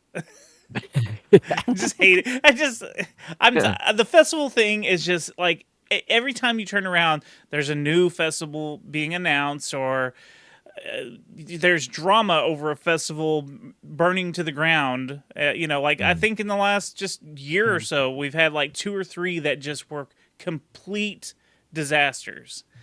And man, I don't know if I don't want that to be on Warp's legacy, that like they had these bad burnt to the ground festivals that just did terrible. Woodstock '99. Yeah. Well, it's like also when the regular Warp Tour was happening, like you had a lot of bands that wanted to be there even though they weren't making money. Yeah. Right? So now we're in a point in time where like if you're any kind of band at any kind of status, you're not going to waste all your money just to go on a tour, right? Because now we're in corporate America, time of living, and money being at its optimal is the most important thing for everyone. And even if you are in a band trying to make it happen, you're like, dude, it's hard to pay bills right now. Like I need to be making money if I'm going. As to where, 2010, when bands like my old band were on it, there's a lot of people really not making that much money, and a lot of bands not making any money, just trying to make each date accumulate money to pay for gas. And like I knew bands that were literally just like, we're playing for free. They hand us a stage, like they hand us a stage if they have an opening, and then those bands are like, we work catering to get into Warped Tour, that pays for our passes, and then if they let us play they have an opening, they play the show, and then they would rely on merch to like make the money to get their gas to go to the next spot. And Warped Tour would help bands like with that and stuff. But yeah, there was literally bands that did not make money, so I just don't see that happening anymore to try and help Warped Tour be a thing. Like people are literally like, no, I can't do that. It's hard enough to buy a Snickers bar. Well, that seems like that's the benefit of just having a festival show and not a tour. Right. I mean, they don't have to worry about. I mean, they have to worry about the initial like getting there, Right. and getting home, but it's not like a tour across America where, they have to worry about being out for a month. Yeah. And making gas money and figuring out how to eat, or whatever. Yeah. Vince says puddle of mud. Haha. John Helton, I saw the price tag and said nope. Also, Mike, saw you at 2010 when y'all came on Warped, out in Boise at a venue. Okay, tight. I feel like that's a decent price for a festival. I mean, 150 is really I don't not see bad why for 2 that's- days. I honestly, think that's yeah. even like cheaper than like So What festival this year. I think it really does beat a lot of the festival prices. So if there's one positive thing I have to say about it is that price isn't bad. But here's the other thing: we don't know who's on it. It may be a bunch we of do not know who's on it yet. There is no lineup yet. Vince says Mike's right. Small venues is where it's at. There's also a weird mix of people who are only there for one band. It's filler bands and legit bands dumping elbows for sake of coin. Bumping elbows, sorry. Dumping elbows. I'm gonna start saying that. You're reading just as good as the producer. Jesus. But what kind of? Okay, so I'm gonna start dropping some obvious middle bands, right? Like direct, I would say direct support bands, right? Like not the huge names at the top. I feel like there are bands that scream Warped Tour that can make it on here because they made Warped Tour part of what it is. Like if you watch Warped Tour DVDs and shit, and you see all these bands, Glassjaw is something I could see on there. They're still on like the When We Were Young lineup every time. They're still the type of band that like gets on all these crazy shows and like everyone's like, fuck yeah, Glassjaw. So that's something. I remember the 2003 Warped Tour DVD. Almost did it again. Almost said Blu-ray. The DVD, but Glassjaw was on there playing Aptos Mill. Hell yeah. And then another name I would say is, since they're back right now, Poison the Well. Oh baby. I Oh, remember baby. Poison the Well was pretty big on Warped Tour when they first showed Yeah. up on the scene. I remember watching so many like different Warped Tour like DVDs with Poison the Well on it. So yeah. Yeah. I would say also Coheed and Cambria. I think they had like a big Warped Tour presence. Maybe they might be one of the top tier, kind of bands. And then my last guess would probably be like, this might be a headliner. Actually, Paramore. I feel like they could be on. Paramore almost has to be there. Like that has to be a headliner. Yeah. Right. I feel like That's like a respectful yeah. pick. I would say in lieu of Every Time I Die not being a band anymore, that Better Lovers would probably get a spot. I think Yeah. so. think so, Because too. Every Time I Die was also Big at Warped least Tour. all the Warped Tours I went to, they were big Warped Tour. Yeah. Yeah, me too. Um, But there's also things like that make me think like then versus now wouldn't work, right? It's like then Fallout Boy and then now not Fallout Boy. You know what I mean? Like it's like they Yeah, no. unless they were playing old shit. You know what I mean? They'd come out playing old shit. Maybe you got a spot on the headliner at the Warped. You know what I mean? Blink 182. What do you think? I think They're known. They're well for yeah, that's a okay. tough one. If we're specifically talking about this like these festival dates, sure. uh-huh. Like it makes it so much easier yeah. for bigger bands to be on these festival dates because it's a festival and they're already in the loop of playing these festivals. So I think you can really you can throw My Chemical Romance on there, you can throw Blink, you can throw the Used, Yeah. you can I mean If yeah, and also the festivals want the bigger names that are going to draw people to the festival. So they want a Blink 182 on the headliner, But also maybe like Spirit Box.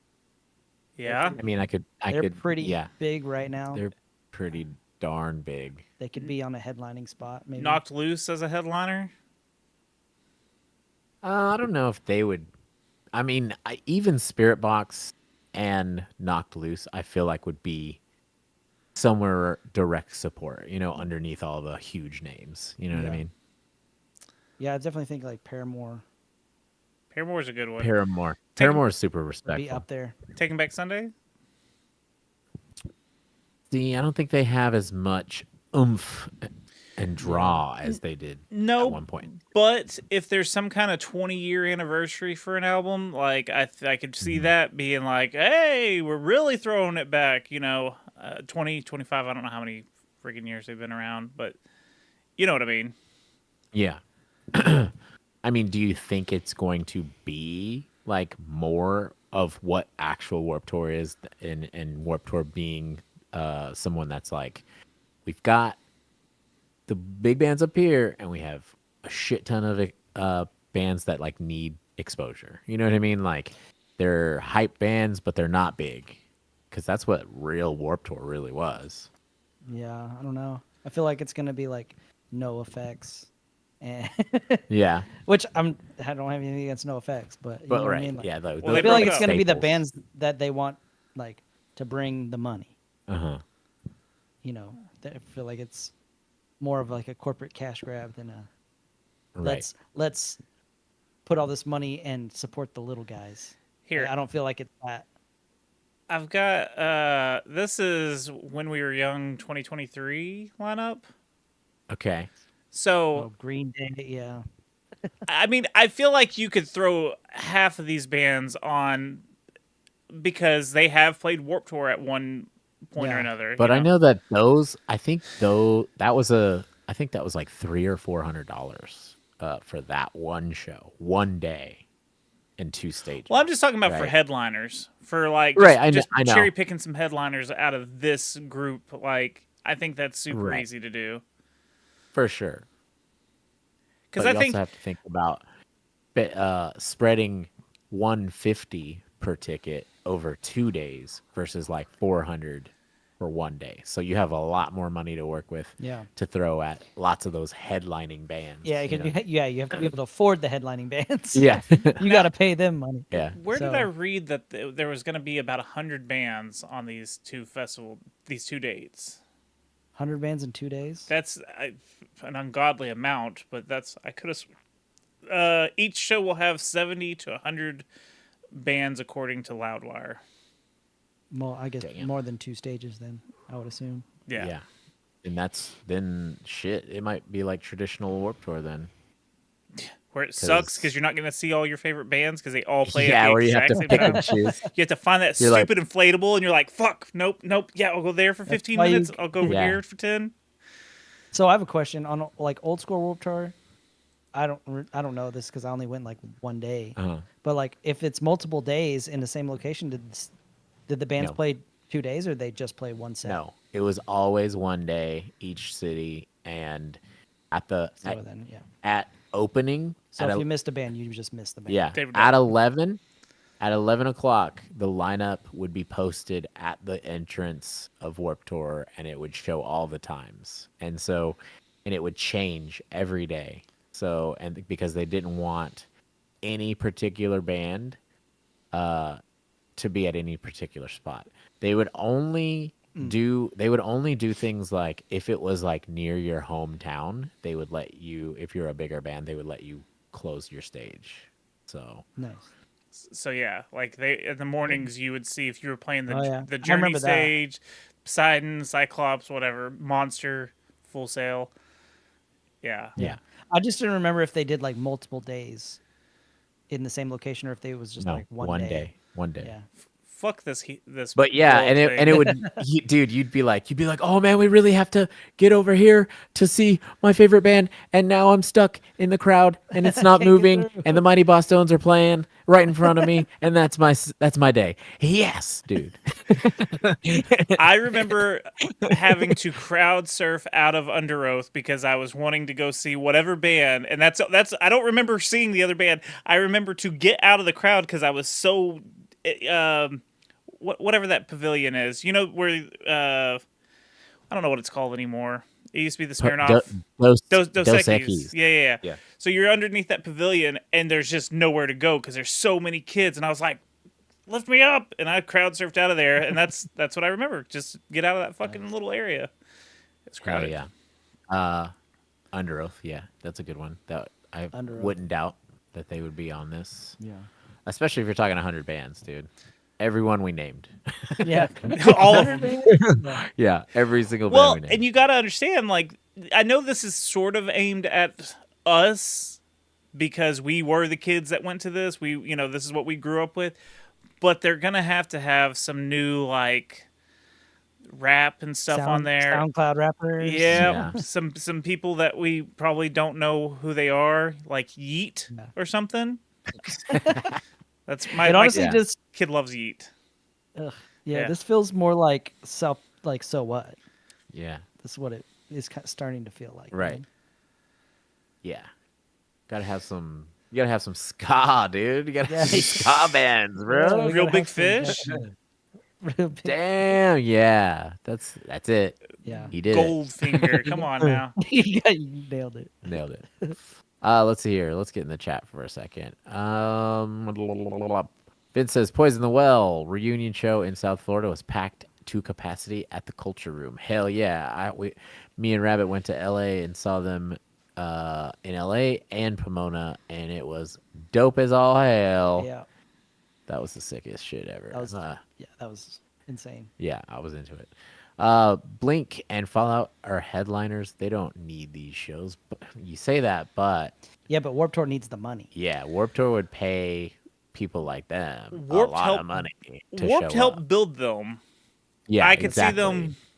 Well, and Kevin Lyman, the guy who puts on Warped Tour, is like super personal dude, and he like goes and meets and talks to all these bands, and so I'm sure he literally will have meetings with some of these bands and be like, "Hey, remember me hooking it up? Hey, remember me making your career? Like, I need the favor back." So, let's see here. Guess we'll just have to wait for a lineup. Hopefully MGK isn't on the bill, says Vince. Oh, Oh jeez. my God. Honestly, there's no way that he's not, Not on on the the bill. bill. Yeah, Honestly, he created pop because punk. well, even whenever he was just a rapper, he was on Warped Tour for Yeah. select dates. So now that he's pop punk, you definitely see him up there. Hey, bring your furry pink jacket. Anthony Santos. My first circle pit was during Yellow Card at 2007 Warped Tour in Phoenix. Hey, Anthony, I remember the look in your eye. Vince says, There's a Fishbone, place called Ocean Avenue. where we danced all night and we did kung fu. I'm changing the lyrics, dog. But yeah, I don't know. Yellow Card was sick. Yellow Card was sick, dude. But yeah, I don't know. Any other guesses? Leave it in the chat. We're just kind of spitballing, but I'm sure that we will fucking talk about this shit whenever they announce a lineup. And Fuzz is gonna be so mad. Yeah, I don't see there really being any surprises for the lineup.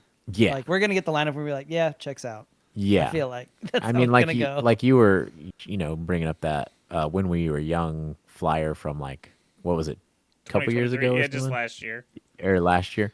Yeah, that one seemed like a Warped Tour thing. Like you had like some 41 and some other people. Like it just seems like that's it. Nothing very surprising. I would love to see my Chem on this shit. Like I don't think was my Chem on any of the We Were Youngs yet. Oh, yeah, I think it's this. so. I'll look it up. I think they're on this year's. Is that what it actually. is? Yeah, I'm trying to find it. my Chem's dope. My Chem. Oh, a Day to Remember. We forgot a Day to Remember on there somewhere. Yeah, I think My Chemical Romance is on this year and Fall Out Boy. Yeah, but what's funny is I heard that they are actually going through and talking to certain people about what album they're supposed to play and figuring out that some of the albums were longer than they anticipated. So there's rumors that that's why All American Rejects dropped out because I guess the festival ended up, seeing what album they're playing and they're like, yeah, you guys, can you play a different album because that one's too long? Oh, and I know for a fact that that's what happened with Coheed. Like they said 2 weeks. One of the dudes in Coheed actually put out a thing that said we're 2 weeks out, and when We Were Young Fest just told us we cannot play Apollo. They have to play a different album or some shit because it's longer than they thought. And like what? Like do some homework, dog. That's messed up. Yeah, that is pretty messed up. Speaking of Coheed, just that new album they just put out I've been jamming that a lot. It's really good. Oh, really? It reminds me of older Coheed. Nice. Not like Good Apollo. It reminds me of Good Apollo a lot, Right. which I enjoy. Vince says, please have a Fuzz-led podcast during the reveal of Warped Tour bands. Nerding out with Fuzz. Give him his own segment. Yeah. Bitching with Fuzz. Yeah. Bitching out. Bitching out with Fuzz. Bitch you out with Fuzz. John Helton says, I feel like with the dates that it might be regional for the bands. I'm just speculating. I mean, that would be cool. It'd be cool for like, I don't know. It'd be cool if it was actually traditional Warped and had a bunch of like people from that area open and I don't know. Everybody had their butts out, I guess. But yeah, I mean, I loved Warped Tour. I loved being on it. It was a hot mess though. You know what I mean? And it seemed like, for me who bitches about festivals, I feel like, and the kids that are younger now do not do shit like that. They do not go to festivals that are like all day, 17 stages, one corn dog. No AC. Yeah. Yeah. No Wi-Fi. Exactly. 2015, the kids were getting autographs from their favorite band and leaving and saying they're going to watch it on YouTube. And it was like, oh, what? Does that really fill the gap, fill the void to watch it on YouTube and go, hell yeah, I was there earlier. I missed their set, but I was there. It was hot. Super hot. I just remember pooping in the porta potties every morning before the kids got to them. So you had to be quick. You had to before Get a fresh one. Yeah, You had to Yeah, schedule dude. your poops. yeah. You'd be like looking out the bus window, like, where is it at? Where is it at? There it is. That's my bitch. I'm gonna drop one in that. But yeah, I don't know. Warp Tour was a big part of our growing up experience, but I just don't. It's not obviously it's not for younger people at this point, but you never know. I know that if I had a kid, I'd be teaching them all about how cool Fallout Boy was before they changed into shit. So, but yeah, guys, leave it in the chat. Who all you think's gonna be there? Leave it in the comments if you want to leave your Warp Tour, what you think of Warp Tour. But Toby, do you want to tell them all about your podcast? Yes, I can. So I do a retro video game review show called the Secret Levels Podcast. We go over one game per episode. We go over the history, the story, the gameplay, some fun facts, and we let you know if it's still worth playing.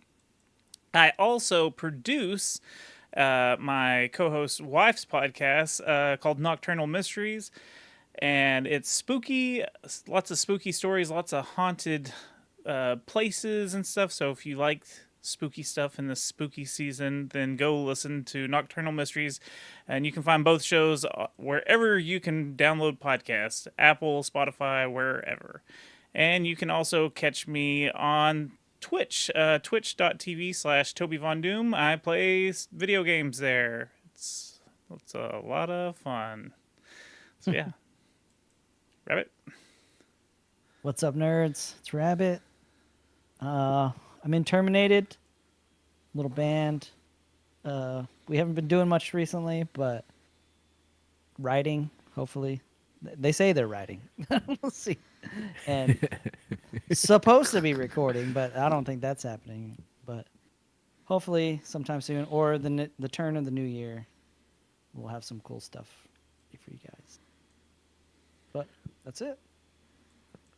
With the amount of scary movies we've been watching, it's like we should just have a movie part of the podcast where me and you talk about movies. You know what I mean? That would be super dope. Yeah, that'd be Toby. dope. Oh, we used to do Scary Movie Club, Scary and I Movie feel Club is like fun. I feel like maybe we should bring that back. You know what I mean? And just like always do Scary Movie Club episodes every now and then. And then FUZZ go. Whatever he does, like fucking caveman shit or whatever he does, we can just let him do it. He needs to go do those. He needs to like go carve wheels out of stone and shit. And then we could talk about scary movies every now and then, because when he's here and he's like, "Oh God, why do you guys do this?" I was like, "Because we like it. We like the hair on our arms standing up, being so erect." But yeah, my name is Michael, aka Rickshaw. You've been nerding out with Rickshaw. If you like what you see here, please add us up on all the social medias. It's hard for us to make money off this because we swear and we talk about all the dumb shit we want to. We hardly ever bring up the most popular subjects that are on the internet because we're not really click hungry. We just wish that we could do the things we like and people watch the videos for it. But you know what? Can't get everything we want. Also, I'm in a band called Never Rest. We are working on some stuff, and we will be around. If you've never heard it, you like heavy music, you like hardcore, go add us up on Spotify, follow the band, add us up on the social medias, and yeah. Thanks for joining us. Thanks for everybody in the chat, and we will see you later, nerds.